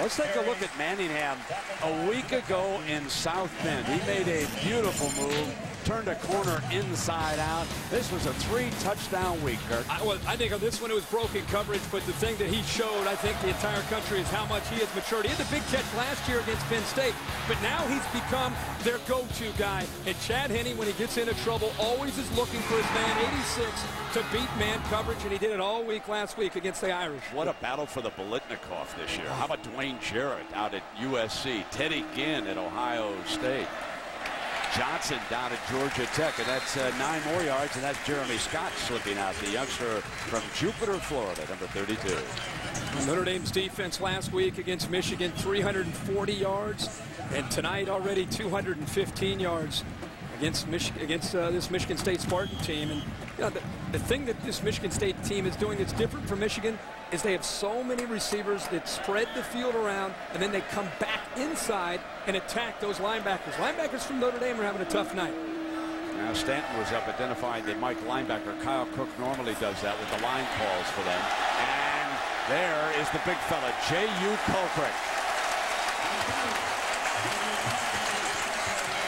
This is how you make a statement right here. And I think J.U. Colquitt, Kirk, let's go back to the first run of the football game. J.U. Colquitt really did the same thing when he ran over Tommy Zibikowski. He just did it again. This time he ran over Ndukwe, the other safety. You know what's funny is Dave Baldwin, the offensive coordinator, told us this week that they continue to encourage him. Use your size. Run downhill. And that time, it's the 2nd time we've seen it, no problem running downhill and right through another safety. Fellas, this is a huge series for both these teams right now. 1st down and 10. There's the reverse. Stanton to throw the block. The Irish, though, were not fooled. Terry Love, the wide receiver, and Mike Richardson up to make the stop that time. And after the razzle-dazzle with the throw, all of a sudden you see the reverse coming. You're a safety, you're a linebacker. You start to get your head on a swivel and you start running backwards. And this time they try to attack them by running the football. Hey, the scouts are going to note that block. Yeah, I'll tell you what. I'll tell you what. I know. Tough hombre. Dave Baldwin, the offensive coordinator for Michigan State, does a great job. The former head coach at San Jose State. This is a tough offense to defend with. 2nd and 5, one of the most prolific offenses in the country. Down the line with that option look, and Stanton's going to keep it, but he hit his own lineman. Then they have been able to reach forward for the 1st down, Michigan State. Coach, going back to your point about Dave Baldwin, I thought it was interesting talking to him. We had a chance to visit with him that he said you know, I said it looks so much like West Virginia's offense or Louisville's offense. And he said, you know, what's interesting is we all get together at a OU one-back offensive clinic at Oklahoma, and we discuss and share ideas with schools, Louisville, West Virginia. So you're seeing a lot of similarities. The one thing that West Virginia and Michigan State have is an athletic quarterback who can throw the football. 1st and 10. Scooped it up. Touchdown, Michigan State. Kerry Reed. And Kerry Reed's 2nd touchdown of the night. And we just saw that a moment ago with Jeff Samardzija. The same play. Payback a little bit here for Michigan State's offense. We just said what a huge drive this is for both teams. And Drew Stanton answered the call with 8 plays and 59 yards. Nice little mix of run and pass right down the field and into the end zone. And go back to the offsides on the kickoff. It gave Michigan State 20 more yards and the freedom to call what they wanted to call offensively. Svensson makes it 31-14. Now this is what we're looking at right here. You have a chance here to take advantage of it, get him to the outside, and that's what this time Drew Stanton looked at. The blitz comes, he puts it to the outside, and then you have a defensive back go down. When you have a defensive back in Dukeway Fall, makes it pretty easy to walk into the end zone. Darren Walls, the corner, who is the widest guy on the football field for Notre Dame, just let the ball outside him right there. It's a sign of his youth and inexperience, and Dave Baldwin says, we'll take it. And you know what's interesting about this? Dave Baldwin was the offensive coordinator for Rick Minner, who's Notre Dame's defensive coordinator. Rick Minner was a head coach at Cincinnati. So much for that of knowing Dave Baldwin's offense and having the advantage if you're Rick Minner. Because right now, Michigan State is rolling. Whether Charlie Weiss said it or not, Baldwin and the Michigan State coaches believe that at an alumni function last spring, Charlie Weiss said, we will never lose again to Michigan State on our watch. Now, the coaches said, I don't go to alumni, I talk only to my wife. He's never kind of flat out denied that. But the Michigan State coaches think that he said it. And I'm going to tell you something, folks. They're all out for this one tonight. Fielded on the 1-yard line by Grimes. 25 and out of bounds on that far side from the Notre Dame bench. Well, this season on ABC, we begin a remarkable journey to all 50 states. We're going to the ends of the earth. We travel first to North Pole, Alaska. 2-hour season premiere now, special time on Extreme Makeover. Home edition Sunday, 7, 6 Central, right here on ABC. Tonight it's Saturday Night Football on ABC. 31-14. Next week, Ohio State, Iowa. Inside of 2 minutes. Green stepping up in the pocket. Down the middle.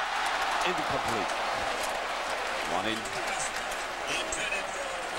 Nehemiah Warwick broke that up.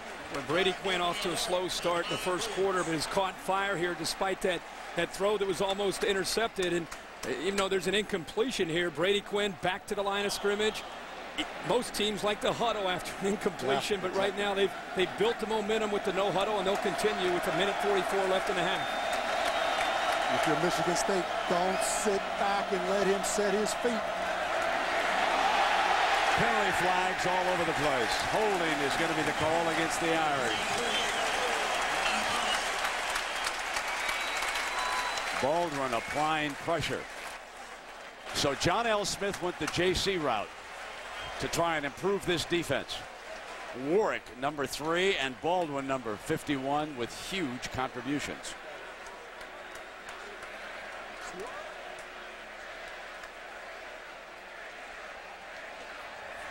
Holding, 74 offense. 10-yard penalty, previous spot. Still second down. One of the fears of Charlie Weiss was his true freshman on the outside. Anytime he got isolated against Irvin Baldwin, and that time, one-on-one, Baldwin gets by him. The only thing he can do is try to lock onto that jersey. An obvious holding call. That's something they have to avoid with a true freshman, leaving him on an island without a back or a tight end to help him. 2nd and 20 in this situation. Those defensive ends look to tee it up. This is kill Bubba kill time. Drop off to Darius Walker, and coming over is the linebacker Caleb Thornhill, whose daddy played in that 1966 game. Again, the freshman this time feeling just the power. Baldwin's an impressive pass rusher. He not only has speed and quickness, there's a great picture of how much power he has, and you couldn't tell from that shot right there, but the pressure from Baldwin again forced Quinn to get rid of the ball. Glenn, I'm surprised Michigan State didn't call timeout right there. They have 3 timeouts left in this half, and it's 3rd down and 17.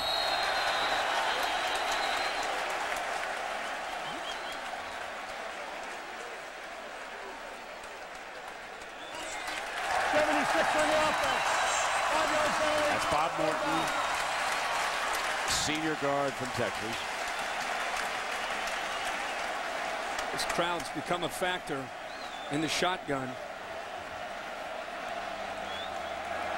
Michigan State with all 3 timeouts now. If I'm John L. Smith, I'm thinking about getting this ball back. If it's 3rd and 21, I would call timeout right here, Brent.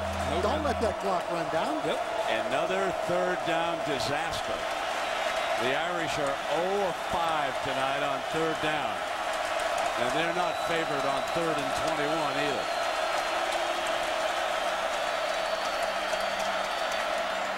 Going to fire long for it. Incomplete, and now they're 0 of 6. And Brent, 26 seconds went off that clock right there because Michigan State did not call timeout. They would have basically 50 seconds left in this half. What's your theory about trying to block a punt right now? Come after him right now. No question, come after him. You have momentum in this football game. And they're punting with the wind.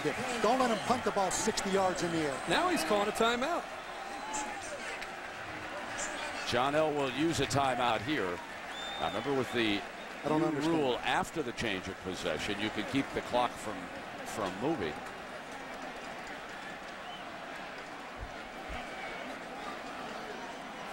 So 31-14. Guys, we've had 45 points up here, 31 of them by the Spartans, and you have to be surprised, given last week, at how the Irish have struggled here tonight. I've been really surprised, but at the same time, you've been impressed with the way they've hung in there and tried to make a game of it. At the end of the day, this Michigan State offense, I don't know if Notre Dame's defense athletically can stay with Michigan State's team. Between the scheme and the speed and the quarterback, Drew Stanton, boy, it's tough for a lot of teams to match up with him. I mean, Notre Dame can explode offensively on Michigan State's defense. I really believe that. And that's why if I'm John L. Smith, I call timeout right there because I want more points. Because at some point, we've seen Brady Quinn enough, we've seen Jeff Samard enough. They're going to score a bunch of points before this night's over. And they can score quick, which can get them right back in the game. They're going to go no huddle the entire second half. Jeff Price, number 17. He's standing on the Irish 5. Love is the return man for the Spartans. He's standing on their 35.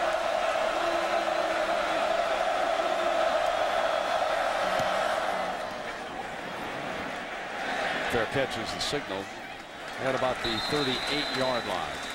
On change of possession, keep in mind that clock will start right now. By now, we're starting to see teams 3rd, 4th week of the season starting to realize how quickly you have to get to the line of scrimmage if you have the goal of trying to move down before the clock runs out. Early in the season, we saw a lot of teams lose 8 to 10 to 12 seconds because they didn't realize the game clock started. Right now, the game clock's already down. Michigan State gets the ball to start the second half, but I would still throw one down the field to 6'6" Matt Trannon. Chucks one off. And is it fumbled? Did he have possession of that? He didn't wave it off that it was incomplete, and they put it on the ground. And the first half comes to an end.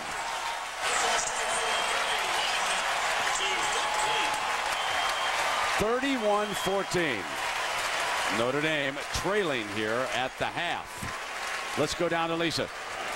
Charlie, it seemed like every time you guys got the momentum, they came right back at you. What's going wrong defensively for you guys? Well, first of all, it's not just defensively. We, just when we started to get a little gas in our tank, we throw the interception for the touchdown. Now, they've made some big plays right there. What we need to do is get it to a 2-score game so we can have a chance to compete in this game. Now, the no huddle has been effective for you. What made you decide to go to it? Well, in the first quarter, we just weren't moving the ball. I had 1 first down the whole first quarter, and I had to change the pace because we just weren't getting anything done. We'll see more of it in the second half. Well, we're down 17. Thanks. Good luck. All right, Lisa. And right now, let's send it to New York. John Saunders, Craig. Lead the 14-point State and how they got behind and still had an ability to come back in that game. This kickoff is going to be returned from the 9-yard line by Williams of the Spartans, and a good return out to the 34. And our Pacific Life game summary, and as you might expect, the numbers certainly favor the Spartans. Look at the total yards. What concerns me the most, if I'm Notre Dame, is that 143 yards rushing by Michigan State. The quarterback, Drew Stanton, was 60 yards. Kalfrick, the big tailback. Michigan State, the more physical team, Kirk, and I think they have the ability to run the ball against Notre Dame. Notre Dame's challenged not only to get back in this game, but to keep Michigan State's offense off the field. I don't think they can stop them. Here's from the gun, the fake by Stanton, going to go deep middle. Incomplete as he overthrew Kerry Reed. Let's check in with Lisa Salters down below. Lisa? Well, Brent, I asked John L. Smith, how do you close these guys out? And he said, our guys have to continue to play with emotion. That's what they did that entire first half. They were playing hard for each other. He said, we've got to continue to run the ball, and we cannot let the Irish get back in this thing. Then I said, what's up with their no-huddle offense? Why is that causing so many problems for your defense? And he just smiled and said, it isn't. I said, you sure? And he goes, yeah, I'm sure. Maybe he knows something that I don't. Second down and 10 as the Spartans lead this one 31-14, and that play is swallowed. Derek Landry, the defensive lineman, in on top of Javon Ringer. Interesting call there on second down and 10. They've had so much success spreading them out, and if you can have Javon Ringer in, usually you're trying to take advantage of his speed and not. Usually Colcrick's in there for the power runs. And a great move by Derek Landry, who was shaded to the center's left and then reversed and came back door on him. But anytime you throw the football on 1st and 10 and it's not complete, tough call on 2nd and 10, Kirk. Here's your big third down. 14 yards they need, remember. Stanton won't run for it, and the Irish force a punt. That is about as big a series as it gets for Rick Minner and this Notre Dame defense. You could not have ordered up a better way for the second half to start. That's probably the best series that they've had tonight. Avi Amiri, who made the play, number 95, you saw him trotting off the field. Big time defensive end. Bill Lewis is there talking to the defender as they come out. Bill Lewis is on the field, and Rick Minner this year has moved up into the booth. Rick, of course, the defensive coordinator. Brandon Fields booms one, and it goes into the end zone, and it'll come out on the 20-yard line. All right, Kirk, you talked about last year's game, so let's go back and take a look. Well, this is one of the better games of the year last year in college football. Michigan State had a lead at one point of 21 points in the third quarter. Notre Dame came all the way back. It went back and forth. One of those instant classics. But it was interesting to think that Notre Dame, probably in the locker room tonight, said, guys, remember, we were down 21 to this team in the third quarter. We can come back. And, of course, the infamous flag scene from last year. An overtime win for the Spartans in South Bend. 1st and 10. Still trying to establish that run. Not much doing. Kirk, you talk about last year's game. I don't think I've ever seen a statistic where the team that lost the game had 98 plays.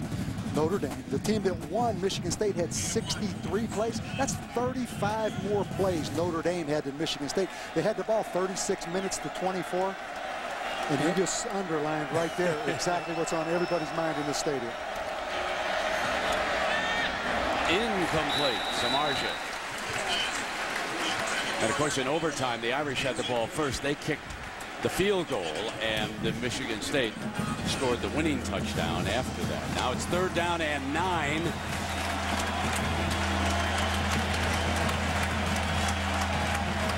the respect you have for Brady Quinn in this offense. It's like every play's a critical play, and Michigan State has a 17-point lead, but you know the potential of this offense.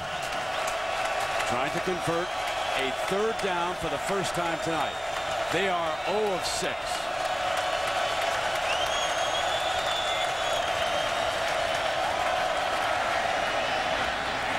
Samardzija for the first down. Sliding to the 35-yard line, the first conversion, a huge third down. And a great job of pass protection. Watch Ryan Harris, 68 right here on Irvin Baldwin. Might be holding them a little bit, but it all starts with that protection, because if Brady Quinn can set his feet, it's going to be a completion. Comes down to him, as you said, setting his feet, stepping, and being able to throw the football. He's going to be on target almost every time. And again, the no huddle for the Irish. Be downfield for a receiver. They're all covered. He dives to the 38.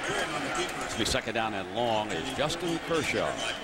95 there. I think a key to this game, the stamina and conditioning of this Michigan State defense, because it's going to be a free-for-all throwing the football for Notre Dame. You better alternate defensive linemen in there, keep them fresh, because conditioning on that defense is a factor. That's probably an area where they've improved the most, as they have more depth up front and the secondary as well. Nwabo down in his stance. I knew I'd get that name right.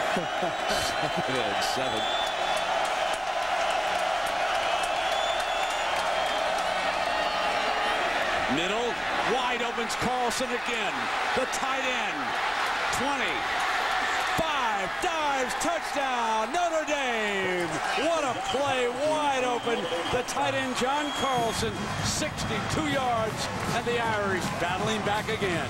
Outstanding job, and we don't have to know any of these signals of what they're doing. You can see exactly what happened with the quarterback seeing the blitz, checking to it. The safety decided to come up, and Brady Quinn recognized that and took a shot downfield for a touchdown. What do you mean we don't need to know the signals? What kind of fun is that? Come on. Of course we want to know the signals. Just keeping you on your toes there. You don't think I was listening to you? Julian tacks on the extra point. What a rascal. I thought he was my buddy. 31-21. So the Irish back to within 10 again, as tight end John Carlson takes it home for the Irish. 52 points on the board already, folks, and we've just begun.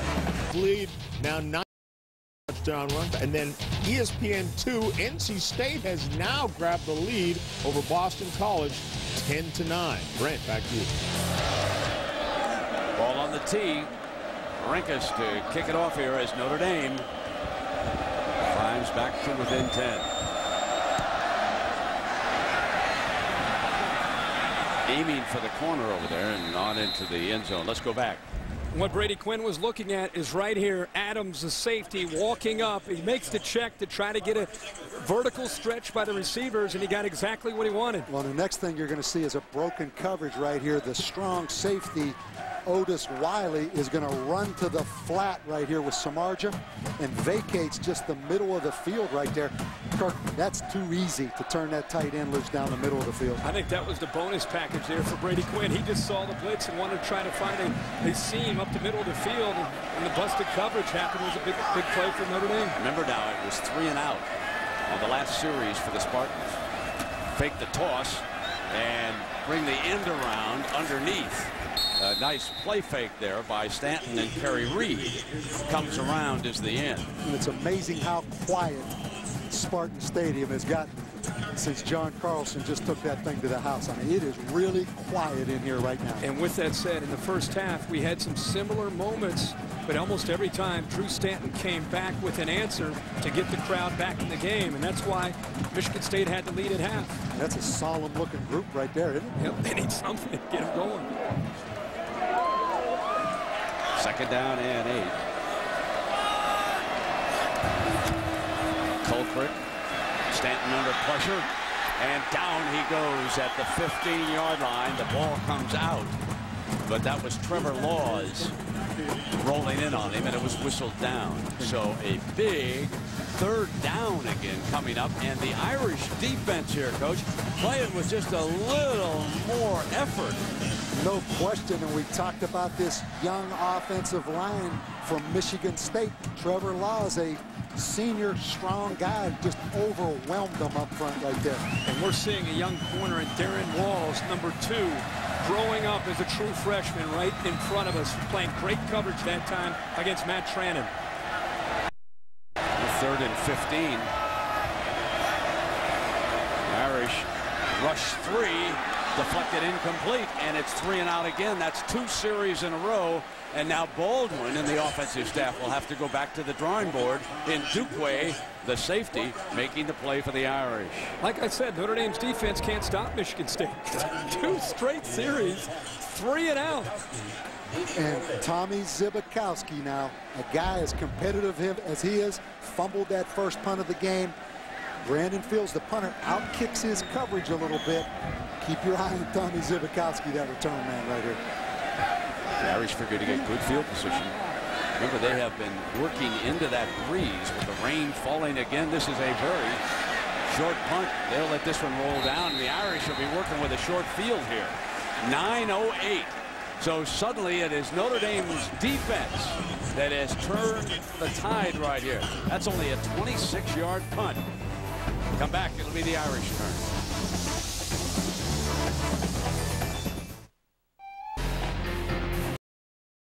And the rain starting to come down harder than ever with 9:05 in the third, and we were just alerted to some heavy winds are on their way.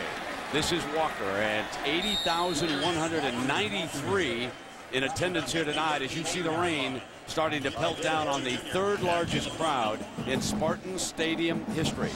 35-mile-an-hour winds are closing in right now, and this crowd putting on the rain gear. We are told there is no lightning associated with this front that is moving in here now. Remember, the Irish are moving into the wind, so in the 4th quarter they would have that heavy wind at their back. 2nd down and 7, setting the screen, and read perfectly by David Herron. That was a big-time play by the linebacker, number 41, David Herron. Charlie Weiss comes with the misdirection throwback screen. You see him right there on your screen. Big-time play right there in the open field because there was nothing but green grass ahead for Darius. Sniffed that out. 3-year starter at linebacker, moved over from fullback. Definitely had a good feel. Read that the whole way. 3rd and a bunch. Pressure flushes Brady Quinn out of the pocket. He's going to keep it on the run, short of the first. That was Caleb Thornhill in pursuit of number 10. And probably the biggest disappointment of this Notre Dame team has to be the offensive line. No doubt. With a veteran crew of offensive linemen back, 102nd in the nation rushing offense. Pass protection has been a problem for Notre Dame since the start of the season. And look at this 4th and 8 in typical Charlie Weiss. Aggressive.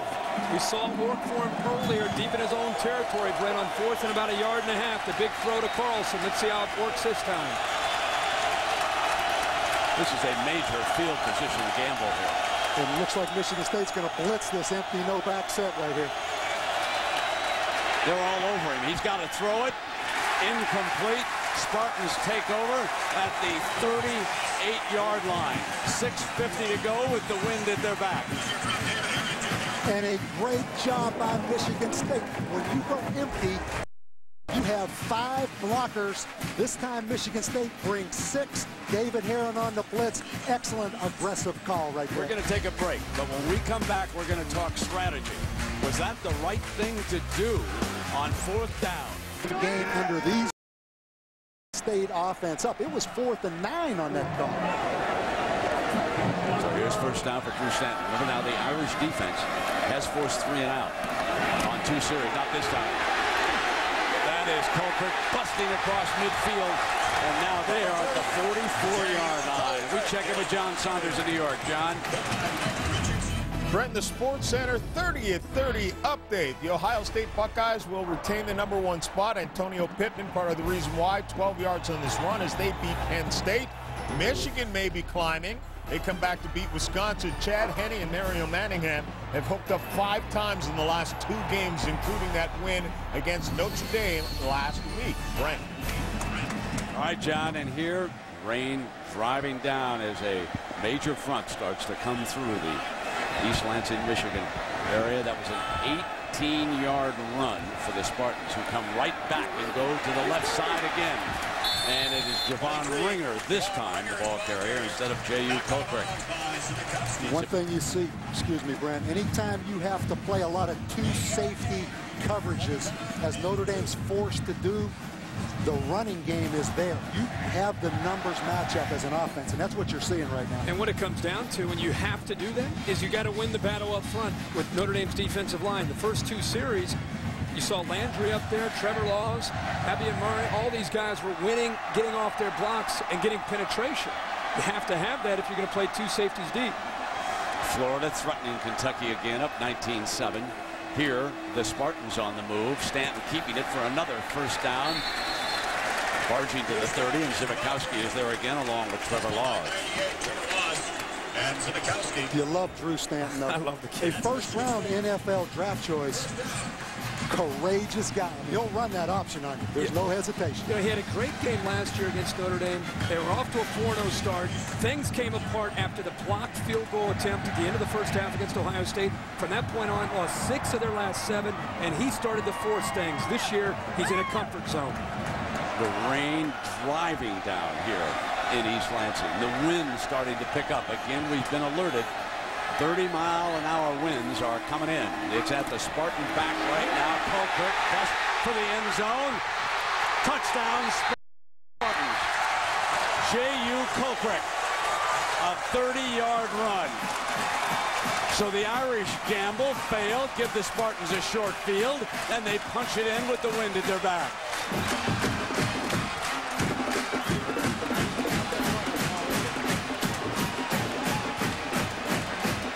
Man who fled Liberia, whose mother is here tonight watching. What a wonderful story he is. And guys, Tommy Zivakowski that time disappeared. We just were talking about having 2 safeties, and we have 2 safeties. You better make that play. Botch on the handle and the snap, which could happen in the bad weather. Brandon Fields couldn't get it down for Brett Swenson perfectly. First, we'll take a look at the touchdown here on the 61-yard touchdown drive.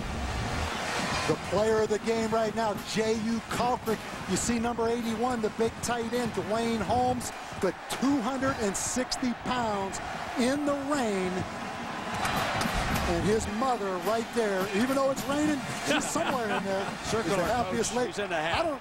There's her mother right there. Let's go down to Lisa for that story. Lisa? Well, Brent, as you know, J.U. has a tattoo of Africa on his left bicep with the words, "Always remember," and that's because when he was 6 years old, civil war broke out in his native country, Liberia. 3 years later, his father, who was a very high-ranking government official, was assassinated, forcing J.U. and the rest of his family to go on the run. For the next several months, he said, they went from refugee camp to refugee camp, just trying to stay alive. At times, they had to step over dead bodies that were in the streets. It was just an awful time, he says. Finally, his mother, who had already come to the United States, she took a shot in the dark. She went back to Liberia, didn't know where her family was, went door to door. By some miracle, she found them and brought them all back to the United States. But J.U. says it's something that he will never, ever forget. And he says he doesn't really want to. Brent? Yeah, wonderful story, Lisa. So there is the young man who just scored the touchdown. 4 plays for Michigan State, all on the ground. They moved 61 yards. Remember, it was 2 3-and-outs, but not that time. It was 4 plays and 6 points. You start to survey the landscape of college football, guys. You're going to challenge somebody to start finding a better combination in one backfield than Javon Ringer and J.U. Colquitt here in East Lansing. That is a nice 1-2 combination. Humble on the snap. And that, of course, the weather effect here.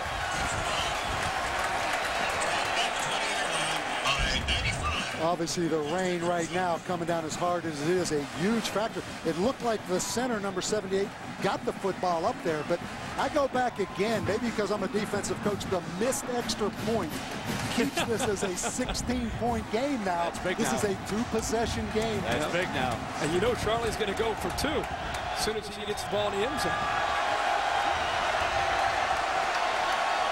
Second down and 8. There's the play fake. Darius darts back to the middle of the field, short of the first down. You see Clifton Ryan, who's been very active, and again, we mentioned the story earlier, switched from defensive end to defensive tackle this year. Again, the pressure up front by Michigan State. More physical in this football game than the Notre Dame lines, really on either side of the ball. 3rd and 2 in a driving rainstorm.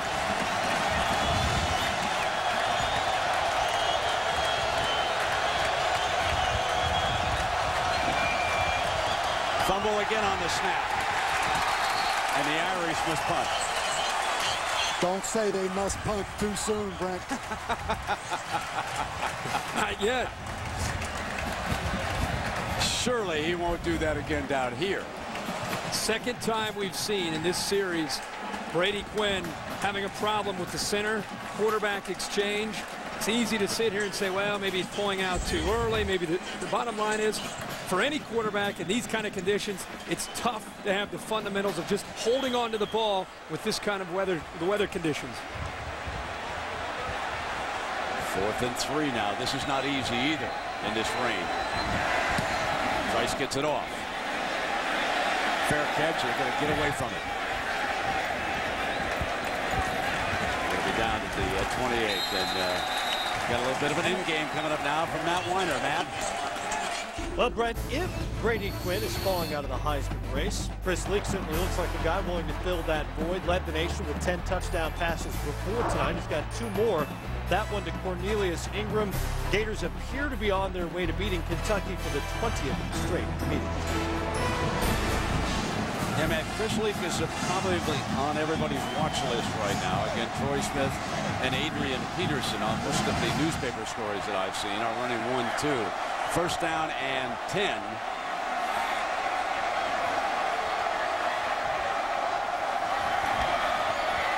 This is Javon Ringer searching wide right, got an alley.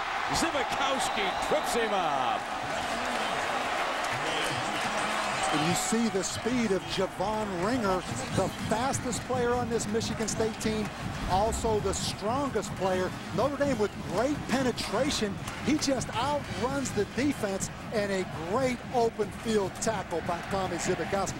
Kirk, that saved a touchdown right there. That time he was there to make the play, and I'll tell you, Kellen Davis, the tight end, got away with a big-time hold on Ndukwe, the safety, to open that up for Ringer. Thunder and lightning continue to rotate. Here's J.U. Colquitt following the 16-yard run by Ringer.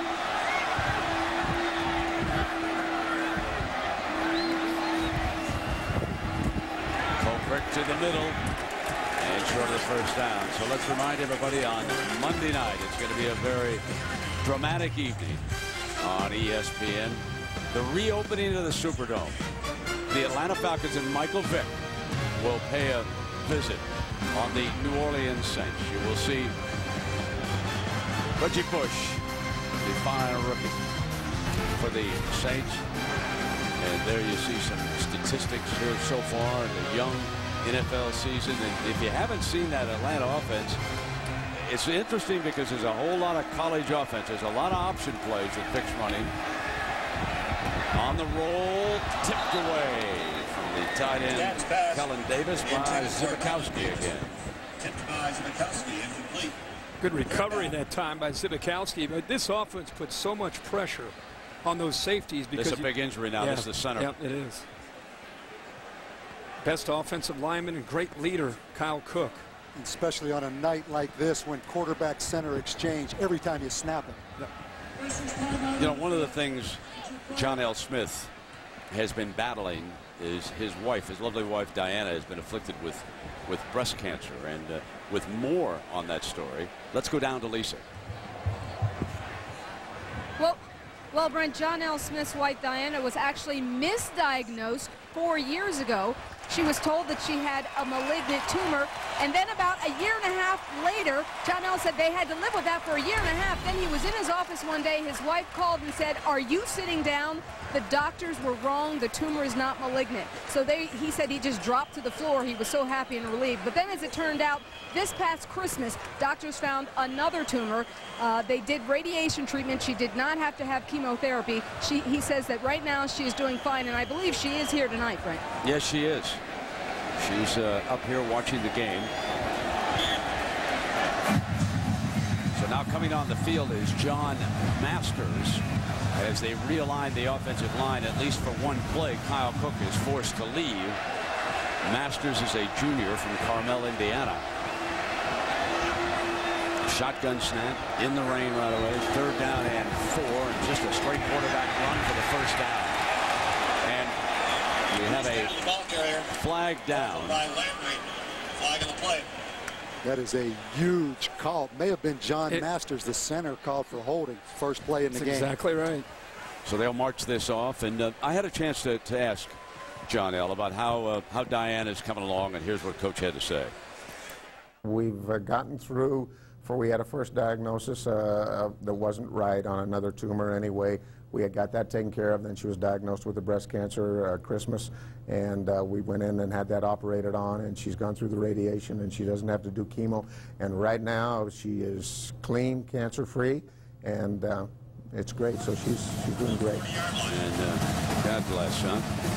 3rd down and 14, and again Diana's here tonight. And this weekend, Bonneville High School out in Idaho Falls, and that's where John L. went to school. Coach Ralph Hunter served as the head coach for 20 years out there, and he recently underwent bone marrow transplant, and he's winning his battle too against cancer. And Coach, I know you're watching, and John L. wanted to send along his best tonight, so get well, my friend. And here Drew Stanton, Kirk is knocked down by Mike Richardson. Well, that time on 3rd and long, Richardson comes up from his corner position, Coach, and puts a big hit on Drew Stanton to force the punt. And that holding call on number 54, John Masters, on the previous play, because Michigan State had converted 1st and 10, was a huge holding call. So Brandon Fields is back, and here's Zibikowski again. Coming down to the final minute of the 3rd quarter, the Irish will have the wind at their back, down by 16 after a missed extra point. Booms it. Zibikowski's going to take a shot, fumbles it again, picks it up. Cuts back to the middle, got it, daylight. Breaks at the 40. There is a penalty flag, so hang on.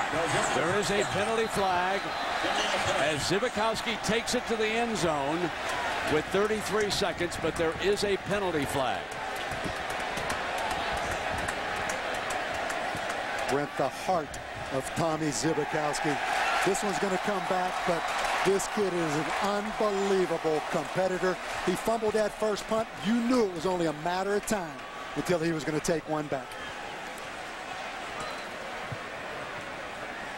How many times do you see a punt dropped? Guys get out of their lanes, break a tackle, and he's gone. But same with the holding. Yep. Number 10 on the return. It's a post-scrimmage kick enforcement. End of the kick. Half the distance to the goal. First down.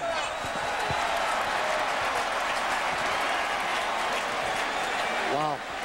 I said that holding call on John Masters was big. What's this? How big was this? Well, it can't be Brady Quinn. I'm betting on that. Okay, so it's not number 10. I thought it was number 8, McNeil. Right at the time Tommy Zibikowski caught the punt. I did. Well, this is huge because that was an 85-yard return called back. Let's take a look again. Watch right as Tommy Zibikowski catches it. You see at the top of your screen, number 8, right there, the push in the back, McNeil, the freshman corner. Yep, that's exactly what it was, Coach. Now the ball is back down inside the 10-yard line. First down. Irish to throw it. Rama can't handle it one-handed as he goes out of bounds, and you can see just how miserable our conditions are becoming here. And Brent, I want to bring this point up, Kirk. Notre Dame, the 5th most penalized team in college football coming into this game. 76 yards a game, turnovers and penalties is the biggest problem Notre Dame has. And the yardage won't show it there in the paper tomorrow, but you're talking about an entire football field and 7 points up on the board. Tommy Zibikowski was just celebrating in the end zone a minute ago. Yep. It's also a deflator for this team. 2nd and 10. Brady coming out of his own end zone high and incomplete. The 3rd quarter comes to an end. Michigan State has rushed for 209 yards and held. 2 yards out, 2-point attempt was no good, 15-10. Back to start the final quarter. Notre Dame trailing by 16, facing a 3rd and 10.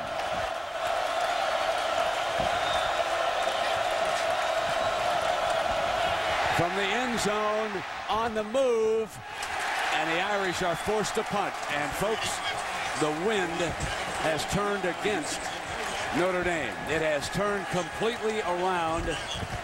We understand that the rain is going to stay about like it is now, and the wind will howl. And there you can see the flags. What the Irish are up against, trying to come back now, trailing by 16 points. And remember, Michigan State has pounded for 209 yards on the ground so far. Saturday night in Spartan Stadium, that wind changed right on cue, Brent, when the 4th quarter came. You called it at the top of the broadcast, Coach, when you said this is a tough place to win, the man on the road. Look at the wind. Look at how it holds up this punt. Short field coming up. Desperate Housewives, Sunday. Desperation never looked this good. This season premiere of Desperate Housewives. Time to come clean. Sunday 9, 8 Central, only on ABC. Kirk Herbstreit's my primetime lad. So tell me now, how do you enjoy Desperate Housewives? I've gotten out of the mix of Desperate Housewives, but Dancing with the Stars. Yeah, that was your homework. Did you get in this week? It was big. That was the #1 show of the week. I wasn't a fan of him this week. He had other things on his plate this week, like Hang Loose and that's true. like that. He didn't watch anything. I was too busy fielding phone calls. 1st down and 10. Here's Colcrick. He slammed down. Zibikowski is there again. Boy, I thought I had a long week until I got wind of that. Are you tired yet? Oh, yeah, go ahead, Kirk. I got it. No, I'm a little tired. Looking forward to trekking back to Columbus tonight. But that was interesting. That kind of took a life of its own. I wish you were at the meeting because you're the only one who wasn't there. Yeah, I know. You and the SID. Everybody got upset about it. Well, he took you right down that path, Kirk. He took you right there and then put the dagger in. That was a dig, in case you didn't realize. Yeah, I got it. 2nd down and 7. 13:47 to go here now. Just very content right now with a 16-point lead and pounding away with Colcrick picking up the 1st down. And something you see, Notre Dame with the speed over size mentality this year on defense. Michigan State right now, Kirk, just pounding them physically up front, this Notre Dame defense. Well, Colcrick, again, having a big night, and as this Michigan State's trying to hold on to this lead, he becomes that much more valuable to Drew Stanton in the Spartan offense. 260 pounds, and he gets his knees up. He is tough to bring down. Yeah, he is, isn't he? Hey, you know, your point's really a good one. This might be the best 1-2 running backs we've seen. As good as there is. Yeah. Both bring something a little bit different to the table, too. They get a timeout. Spartans three of them when you put Stanton in there. There's 3 running backs in that backfield. That's a good point now. For John L. Smith. And under a little bit of fire around here because of the way they have finished the last couple of years. You look at this schedule right now, it's not easy in the Big Ten, but Ohio State does come into East Lansing. College football on Spartans in a driving rainstorm, lead by 16 with 13:12 to go. I said circle the date. Ohio State comes into East Lansing October 14th, but the week before, the Spartans go down to Ann Arbor, so it's Michigan and Ohio State back-to-back, Kirk. And I'm telling you right now, the fans in Columbus, Ohio State, are excited about Iowa. They better, as you said, be nervous about this game. Those are the two big hurdles for Ohio State with that #1 ranking at Iowa City next week and then coming to this stadium to take on the Spartans. You bet. First down and 10 now for Drew Stanton. The Spartans hoping to bring that clock down just as far as they can, put more points on the board. I thought the right side moved. Thought the right side of that line moved, and I thought it might have been Jesse Miller, but we'll see. 5-yard penalty. Still first down. Our Pacific Life game summary, and we take you back to the Spartans attack and Drew Stanton here tonight. 8 of 16, 91 yards, a couple of touchdowns, got one going early, and then it was Colquitt, 8 carries, 111 yards, and a score, picking off the pass, scoring, and the Irish getting back on the tight end, Carlson. Carlson tonight with 3 catches for 89 yards in that one score. So it's 37-21. And looking for daylight is Ringer. Ringer runs a 4.34 40. So he's the burner. If he gets daylight and finds a seam, it's adios. Brent, they get him healthy. You know, he still has that ankle. This kid is going to be a big-time player. I'm still amazed, though, at Michigan State's ability to run the football when everybody in the stadium knows they are going to run the football right now. Working the clock. It's obvious Notre Dame knows, but unable to slow down that tandem again. And you're right, when Javon Ringer gets healthy, his explosiveness and instincts, along with the power of Colquitt, very, very tough to stop him. Michigan State's run for 229 yards here tonight.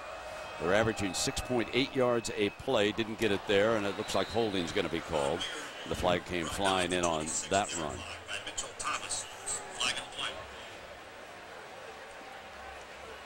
You know, in that commercial break, Bob, you said something that was kind of interesting. You said Notre Dame's becoming a finesse team now as you look down on it. I think that's pretty obvious. I mean, offensively, great scheme throwing the football.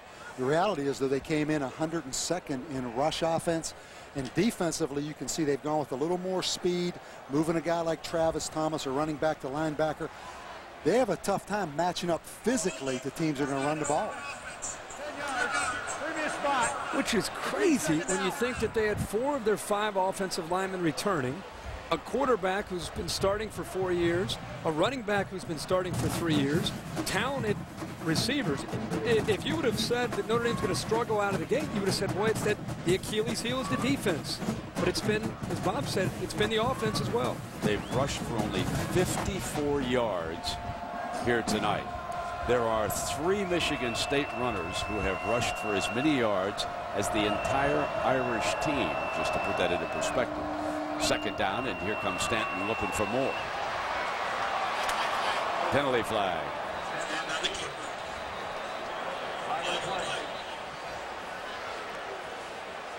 Well, I want to remind everybody to stay tuned for your late local news immediately after the game here over most of these ABC stations. And then over on ESPN, a reminder, Sports Center will have post-game analysis along with all the scores and highlights of the day.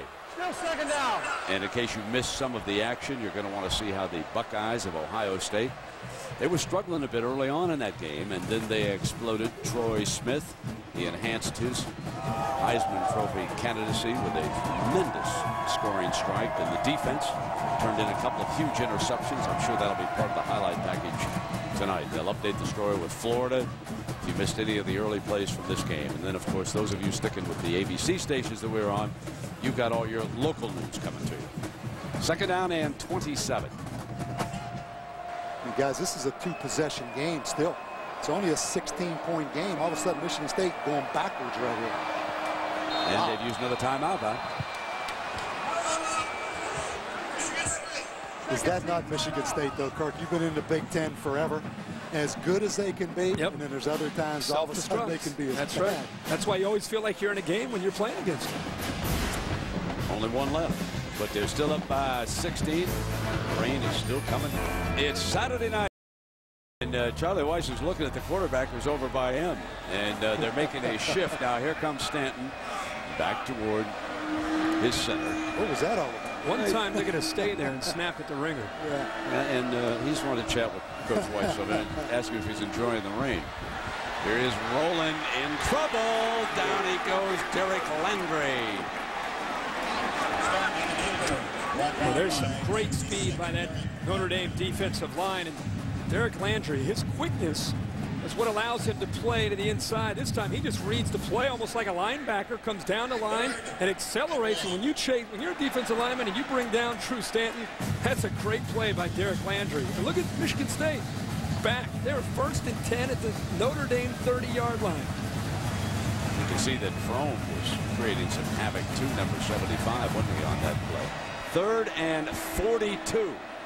Don't know if they've got a play for that. Matt Trannon has not caught a pass tonight. Threw one touchdown pass in the first half. And there's that counter step with Javon Ringer trying to get back. And there's a penalty flag. Getting horse collared over there. Brought down at the 50-yard line by Maurice Crum. Maurice Crum, the leading tackler for the Irish. And holding going to be called. Oh, my. You have to think Notre Dame will decline that penalty right here, obviously. 79 offense.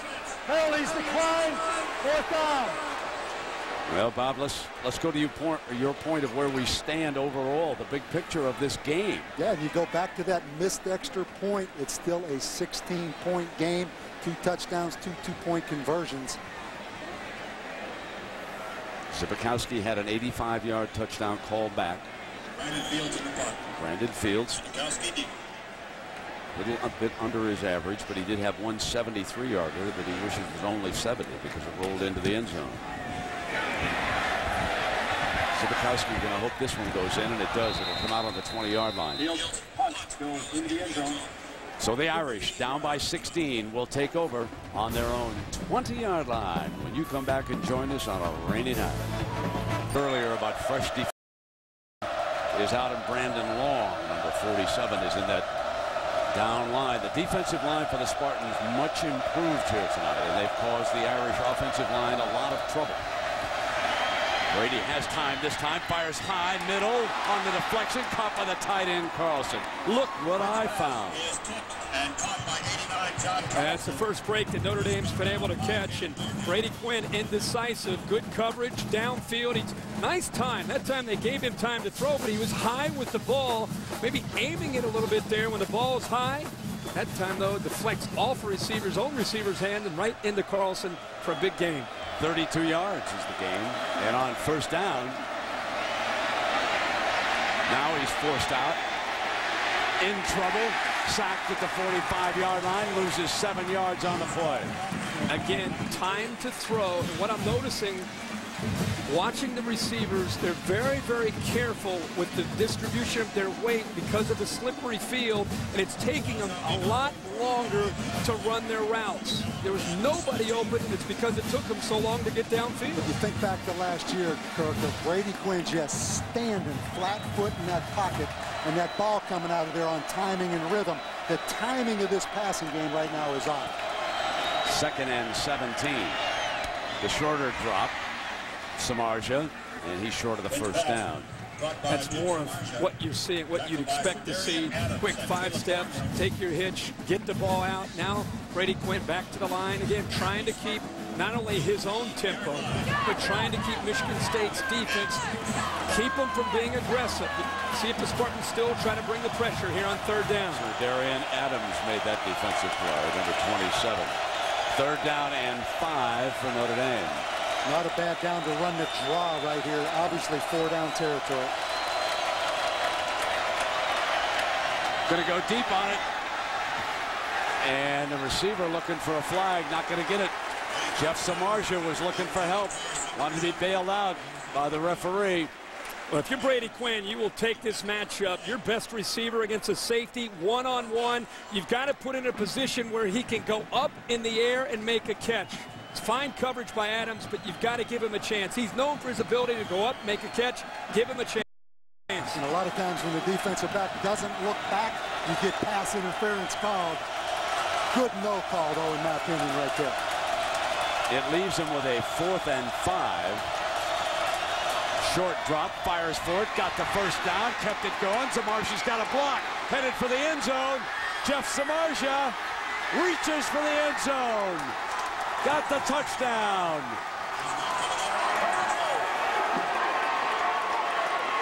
And it's amazing how we can go from saying they're not in sync, what's going on, to boom, 2 plays, cut back by Samardzia, gets a block, goes into the end zone. And guys, if they hit this conversion, Michigan State's going to look back at that previous drive and say, what did we do? Big play and a great throw by Brady Quinn. And straight man-to-man coverage that time by Michigan State, and they missed the tackle in the open field as soon as he caught the ball. Huge play, obviously, here, Brent. Here comes the 2-point conversion. Trying to move it to a 1-score game.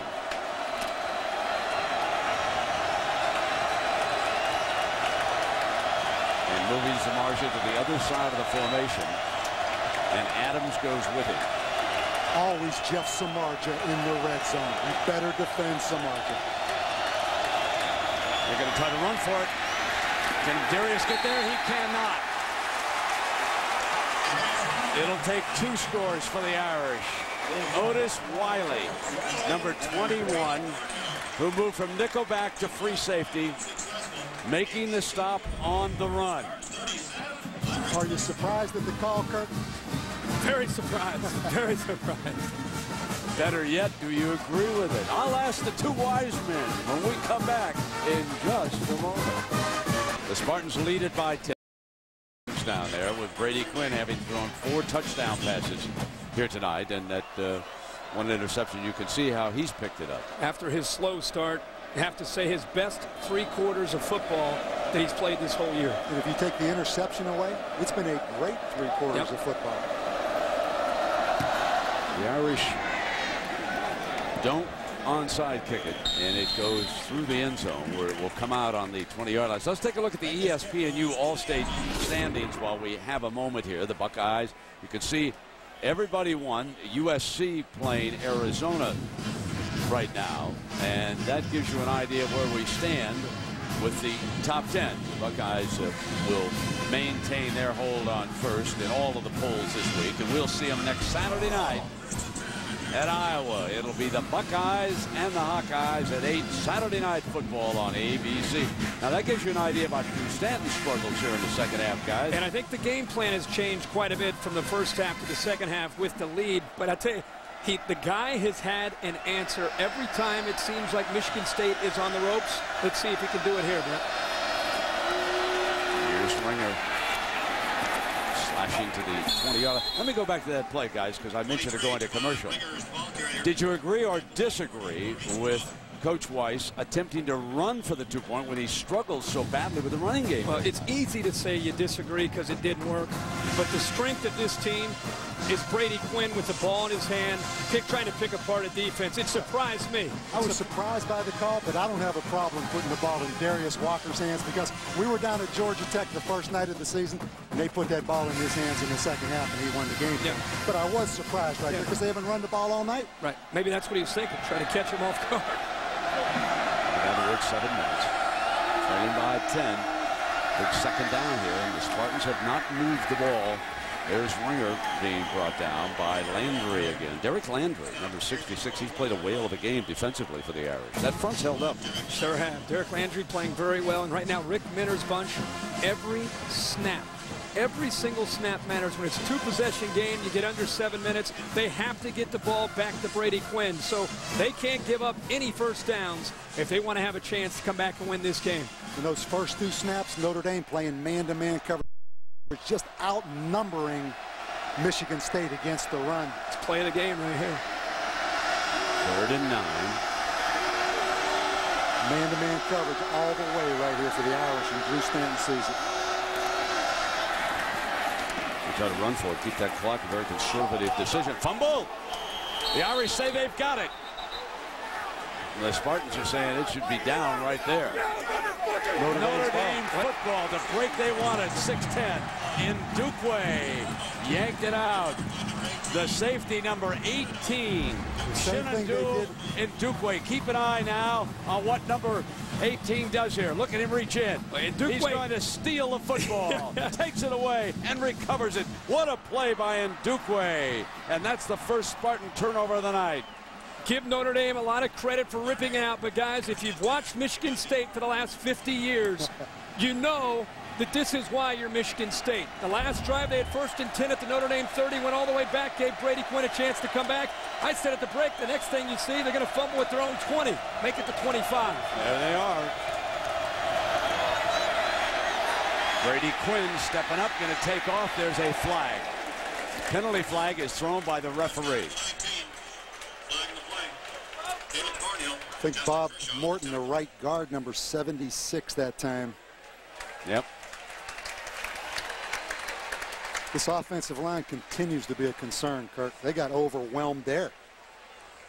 76 offense, 10 yards, previous spot, still first down. You're going to see the right guard, Bob Morton, right there, just gets engulfed by big Clifford Ryan on the bull rush.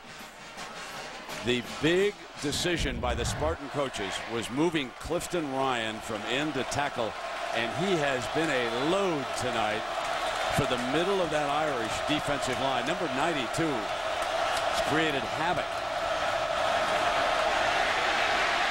Brady looking to throw the screen, incomplete, and they want intentional grounding. There's the flag. Flag on the play.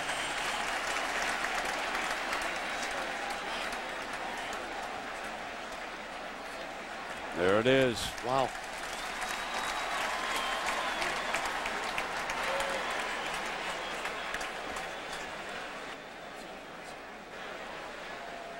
Ineligible downfield, number 50.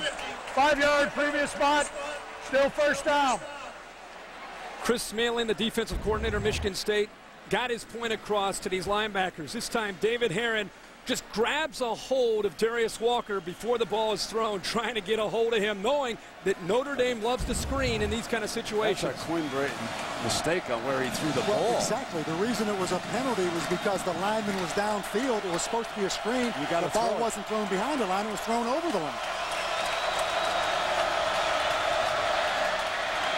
Here's Quinn going back deep, overthrow, the end zone incomplete. Nehemiah Warwick. So Nehemiah Warwick from Bradenton, Florida knocks it down. We check in with Matt Weiner in New York. All right, Brent, a great finish in Raleigh. Boston College up by 5 on NC State. Daniel Evans got his first career start, and look how he finished. 8 seconds left. John Dunlap collects that in the corner. It's NC State's first win over a 1A team this season. And a huge win for Chuck Amato, who is under all kinds of fire at North Carolina State. And that jump ball makes me envision what's coming here, because there are going to be some jump balls like that late in this game, I promise you. 2nd and 27. Quinn steps away, fires back again. Samarj is double teamed, and that's a penalty. That's an automatic first down. They're bailed out. It was 2nd down and a whole bunch, and they just got the first down. Warwick and Wiley were back. They needed 27 yards for the first down, and this is an automatic first down. Pass interference, defense, number 21. 15-yard penalty, automatic, first down. And Bob Davie is an old defensive coach. You know it. We all know it. When a safety has to get caught up on a play and he just runs right into a receiver, he's going to get called every single time. And this time, Otis Wiley, who was fooled, had to come back. Made a full sprint. The ball's underthrown. He couldn't stop. He runs right into Jeff Samardzija. Well, he panicked because he was close enough to Samardzija that he could have looked back at that football, but he panicked and ran right through Samardzija. And this game will come down to jump balls like that. 5:12 remaining. On the slant, put it back in his hands. 1st and 10 inside the 15-yard line. Is this the same quarterback that we watched in the first 2 or 3 series? You talk about how the mindset affects anybody in any profession, and I think this is an example. Brady Quinn is back and just firing the ball and putting it right on the money to Jeff Samardzija. He now has thrown for better than 300 yards. Going for more. Farema's got it. What a great catch. Touchdown, Notre Dame. Now the question becomes, they'll kick the one here to sit on 3. Do they go to the onside kick with 4:57 to go? They're still going to be behind. Rhema McKnight with his 2nd touchdown reception of the evening. I want to see if his left foot got down. Make sure he's in the end zone here. Ball is perfectly thrown. The foot is down. Just within close. Yep, and it's a touchdown. Gets right behind Greg Cooper, a safety that last year who moved to corner. 2nd time Raymond McKnight has been able to get back to that corner. Joya needs this extra point. Pulled it badly to the left. That's a huge miss. That is a huge miss. 37-33, and it's back to 4, and that is an enormous number for Charlie Weiss right now. You always wonder on a wet field what happens to that plant foot. Let's look at his left foot right here. Good plant. He just hooked it to the left, and just take a look at Charlie's reaction. This will say it all. Missed a 2-point conversion. Missed the extra point. 2 sides of the story now. Back to 4, which means Notre Dame needs the football and a touchdown, not a field goal. That look on John L. Smith's face, holding on for dear life. 70 points put on the scoreboard here tonight. 40 years ago, a total of 20. They wound up tied at 10-10. How the game has changed here. Around 4:57 to go. I think Notre Dame will kick this ball deep, but it's all on the Michigan State offense right now. Notre Dame will be up there with 8 guys close to the line of scrimmage. They will force Michigan State to throw the ball. Well, that's the issue. Will Dave Baldwin, the offensive coordinator, be aggressive, or will he try to just kill the clock? He just takes it back. Return man, the 6 is Williams. He'll take a knee right there. And, excuse me? Why would you take a knee right there, gentlemen? The reason he did, they had the onside expecting team on the field, so they didn't have a return set up. But he had a lot of real estate right there. He could have gained without any. Don't you work on, if the ball's kicked deep with the hands team on, at least you attempt. Get as much as you can, then go down. Okay. You don't necessarily now have the to ball's take the hit. now the ball's inside the 12-yard line.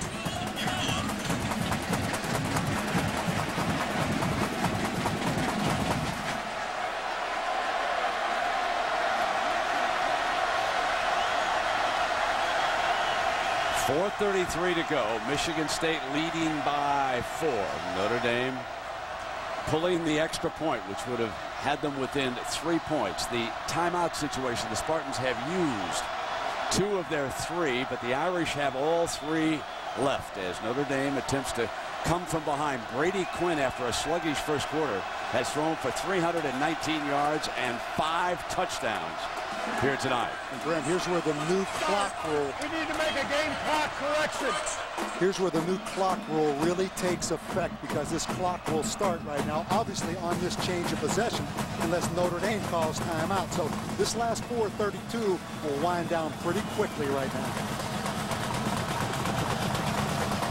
Michigan State, to give you an idea, they have 347 total yards here tonight, but only 87 yards this half. Charlie Weiss gambling on 4th down gave the Spartans decent field position, for which they took advantage of to move in for their last touchdown of the game.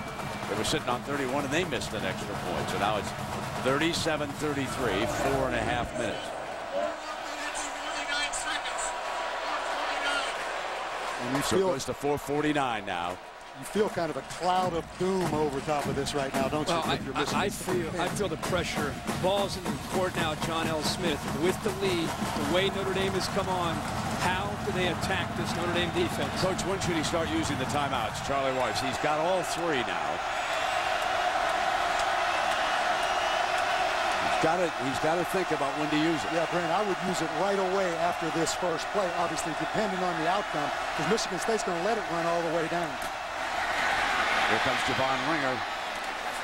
So he is out to the 19-yard line. Here's a situation for Weiss to use one. It always comes down, doesn't it, in close games? You have to be able to run the football. He's going to let this run right here as the clock continues to move. He elected not to use number 1. He has all 3. Remember, Ndukwe stripped the ball away on the last series. 2nd down and 3. Irish need the football, and they need to preserve time here. Stanton is stopped. Travis Thomas. The fact that Charlie Weiss is not using the timeouts, it's all going to come down to this play on 3rd down.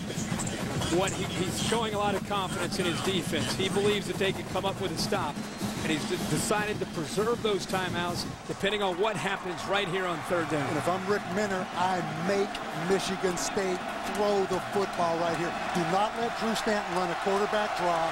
Make him throw the football to beat you, and that's what they're doing. They've got them all up there on the line of scrimmage. Option 2. He's back in the gun on 3rd and 3. A lot of bad screen down from Michigan State. High, intercepted. 15, 10, touchdown Notre Dame. Terrell Lambert, the junior from Oxnard, California, puts the Irish up by 2 with 2:53 to go. Stunned Spartan Stadium.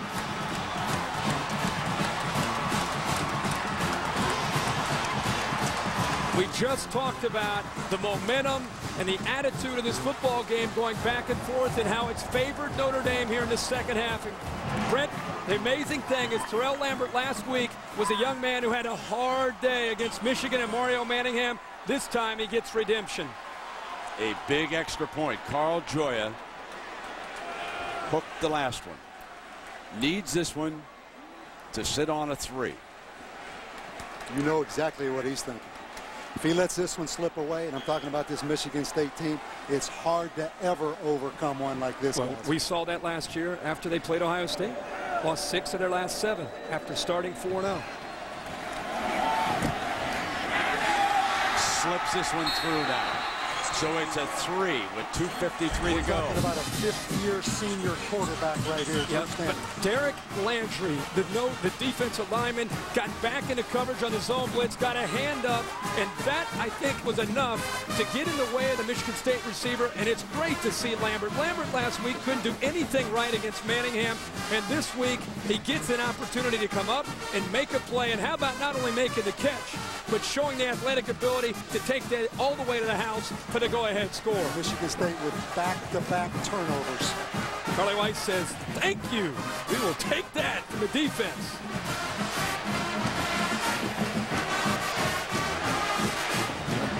Drew Stanton disappointed, but guys, it's his 22nd career start. He knows what it takes. And now they go back to being aggressive, which they have not done for the last 3 or 4 series. Exactly right. It's tough to switch gears now and become an aggressive attacking offense. Notre Dame 3 touchdowns in the last 5:25. They put 19 points up this quarter. 2:53 to go. And it is fielded at the 10 by DeMond Williams. And Williams will be tackled right there. And we want to remind everybody again now, stay tuned for your late local news immediately following the game over most of these ABC stations. And then over on ESPN Sports Center, we'll have post-game analysis along with scores and highlights of the day. And there you see some of the stories that get you up to date on the Ryder Cup and everything. But here, a comeback for the ages for the Fighting Irish of Notre Dame. A 19-point fourth quarter. There you see the line score. Michigan State 1 touchdown on a missed extra point. A field goal would tie it now. And Drew Stanton will try to drive them back.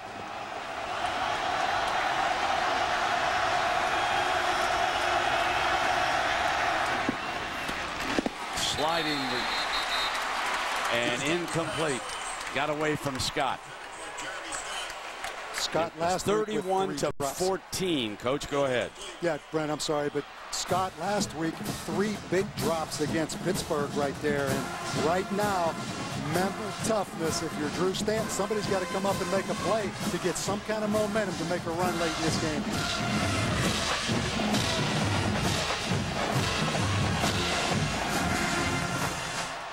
The middle of the field should be open.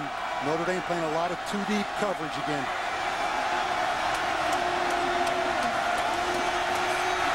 Stanton in trouble. And it's intercepted. There's a penalty flag thrown on the play. Zivakowski stepping over on the ball. There is a penalty flag thrown. Hang on here a second. Could be a face mask.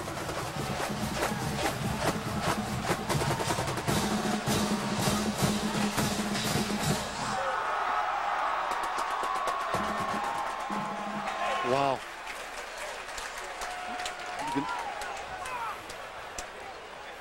Incidental face mask, defense number 95. It was still up. Michigan State had possession. Previous spot foul, 5 yards. Repeat, second down. Robbie Amiri, 95. You can take a look at him. Notre Dame's best defensive lineman this time inadvertently gets his left hand up, comes across the face mask of the quarterback Drew Stanton, and Michigan State catches a break the way the Irish have many times here in the second half. They keep possession, and all of a sudden now they have a chance here on second down. At some point, Matt Trannon at 6'6" has to show up before this night is over, doesn't he? Haven't seen him yet tonight. Except the melee. Yeah, exactly. No. Yeah, you're right. Middle too high. They were looking for him. He's not that tall with 1:47 to go. 3rd down and 5. So we come down for 2 downs for the Spartans to keep it going. Can they force overtime again? Start talking about the versatility of Drew Stanton in this Michigan State offense and how they spread you out and then attack to the middle with their passing game.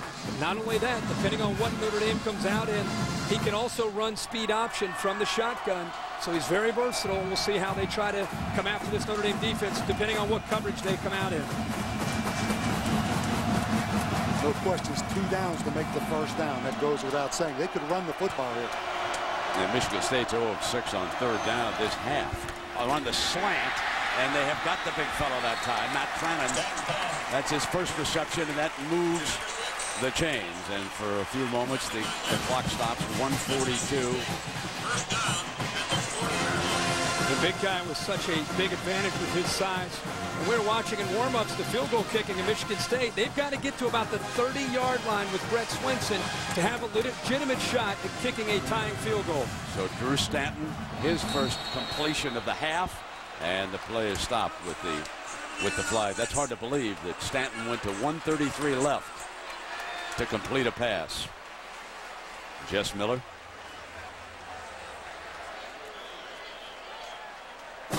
Keep in mind, this Notre Dame secondary has given up some huge home runs over the last couple years. But Michigan State continues to self-destruct. Here's first down.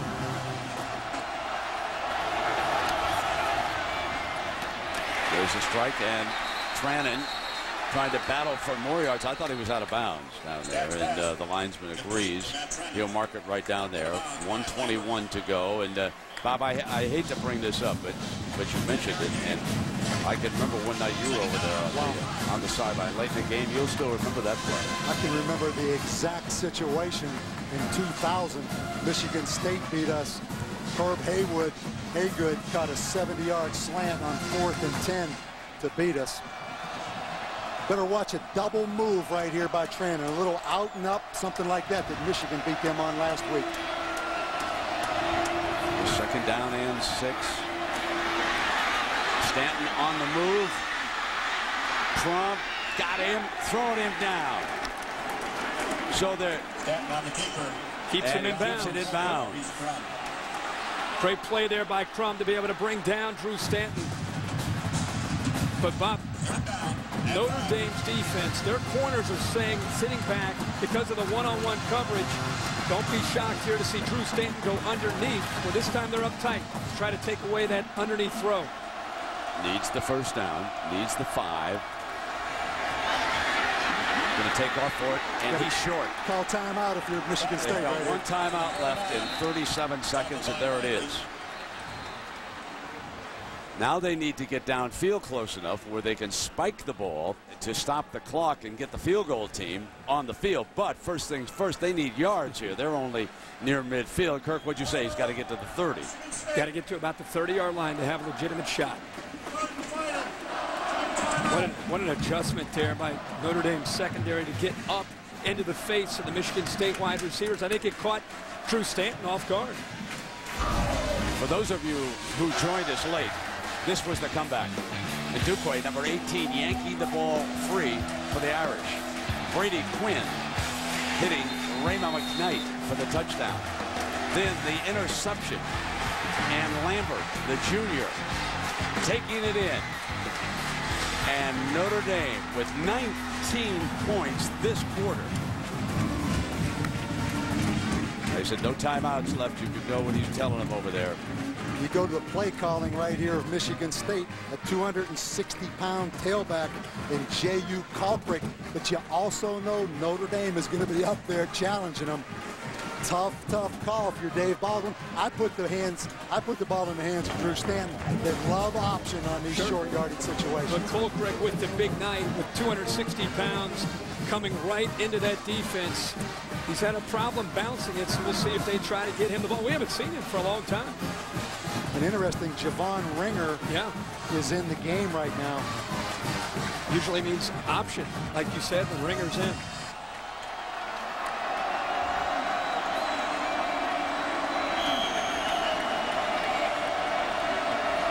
Notre Dame in man-to-man coverage right here. They're up there committed to stop the run. Look at the option. It's a first down. Trying to get out of bounds. He does. Stops the clock. With 32, it would have stopped at the first down. But he makes it even more permanent by stepping out of bounds. Now 32 seconds to go. Remember, the Spartans are out of timeouts here, guys. Pass protection right now, Brent. Obviously a huge key with no timeouts. The escapability of Drew Stanton really helps you right here if you're Michigan State. Keep plays alive with your legs. Also, just the execution. Without any timeouts, everybody has to be efficient if they're not able to get out of bounds. Steps up, fires, and incomplete. Wow. Tell you what, he avoided the sack by having a signaling down there. Rice and the Irish say they've got it. Was that Lambert again on the near side? We're going to have to take a look at this.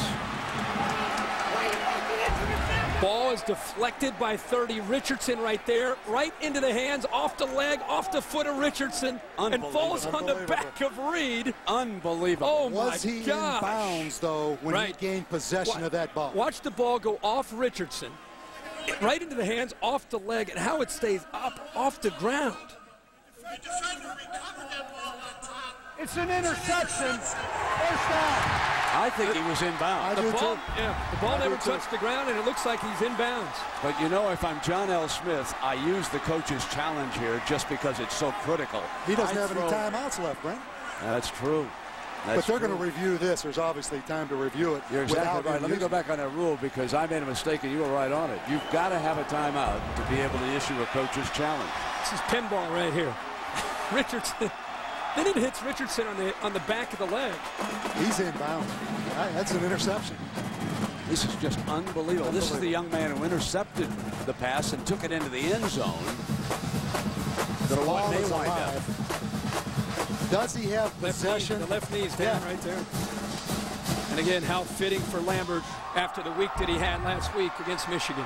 3 turnovers in the second half, correct, for Michigan State? Yeah, I don't think it'd make any good if you challenge or not. It looked like a clean interception. Yeah. That was remarkable that the ball stayed up on top of him. And Charlie Weiss is saying this game's over. Yeah. On his change of possession, the clock starts. This game's over. He says, start that clock. You can expect to see this one on Instant Classic. This is an Instant Classic. Like maybe if you're a Notre Dame fan. Yeah. A 19-point fourth quarter and a stunned crowd here at Spartan Stadium. As Charlie Weiss comes across to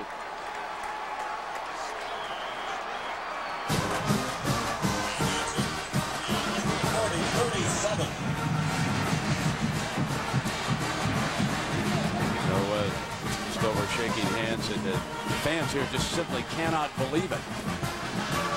40 years ago, they stood and waited for several minutes afterwards. And let's go back to Lisa now with Coach. Thanks, Brent. Hey, Charlie, get them over with the band. Charlie, down 10 points with 7 minutes to go. How in the world did you guys pull this one? Well, when we went in at halftime, we said that, you know, if we don't play 30 minutes of complete football, then we got no chance. And, you know, at least we made enough plays down the stretch, a combination of, you know, teams and defense and offense. You know, we made the big interception at the end to take the lead. It's just a hard-fought victory. I mean, hey, Michigan State's good, give them credit, but I'm proud of my kids here today. You got a ball in your hand. Is this the game ball? Actually, I'm going to give this to Coach Borsigian in honor of the 66th.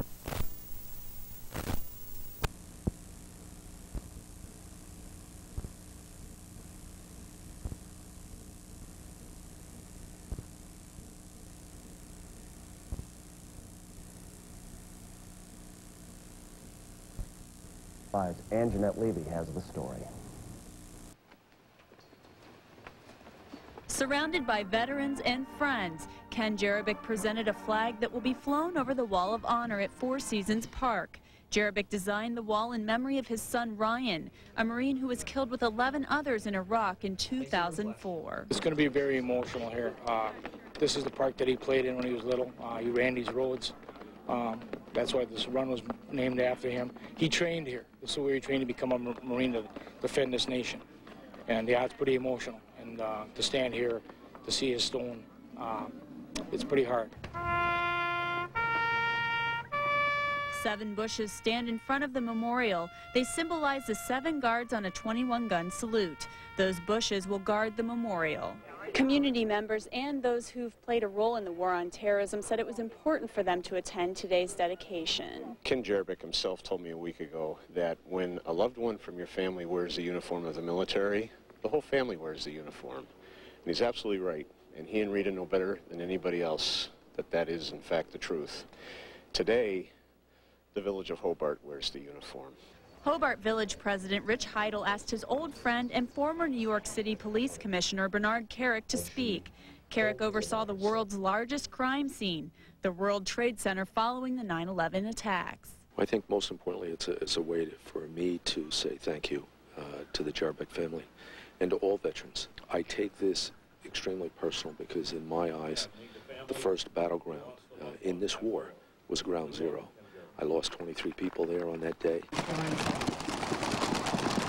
As a flock of doves flew into the sky, everyone looked up, knowing that the village of Hobart now has a place where Ryan Jerebick and all veterans will always be remembered. We're very proud to dedicate this to the village today and to be a part of it.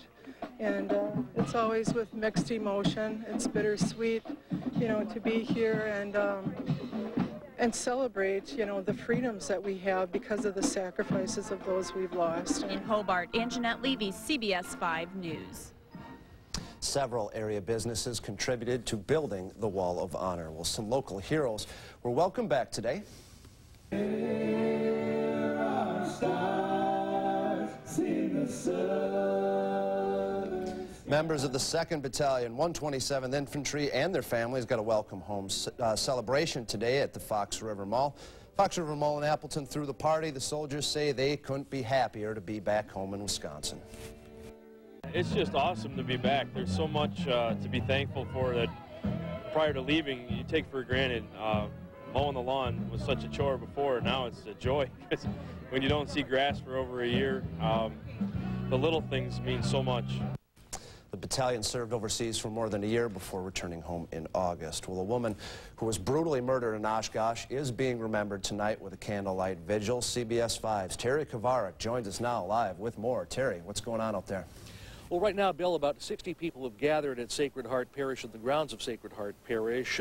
It's been 6 days since Jody Thompson was taken from her friends and her family. Some are saying it's the worst 6 days they've ever had to incur.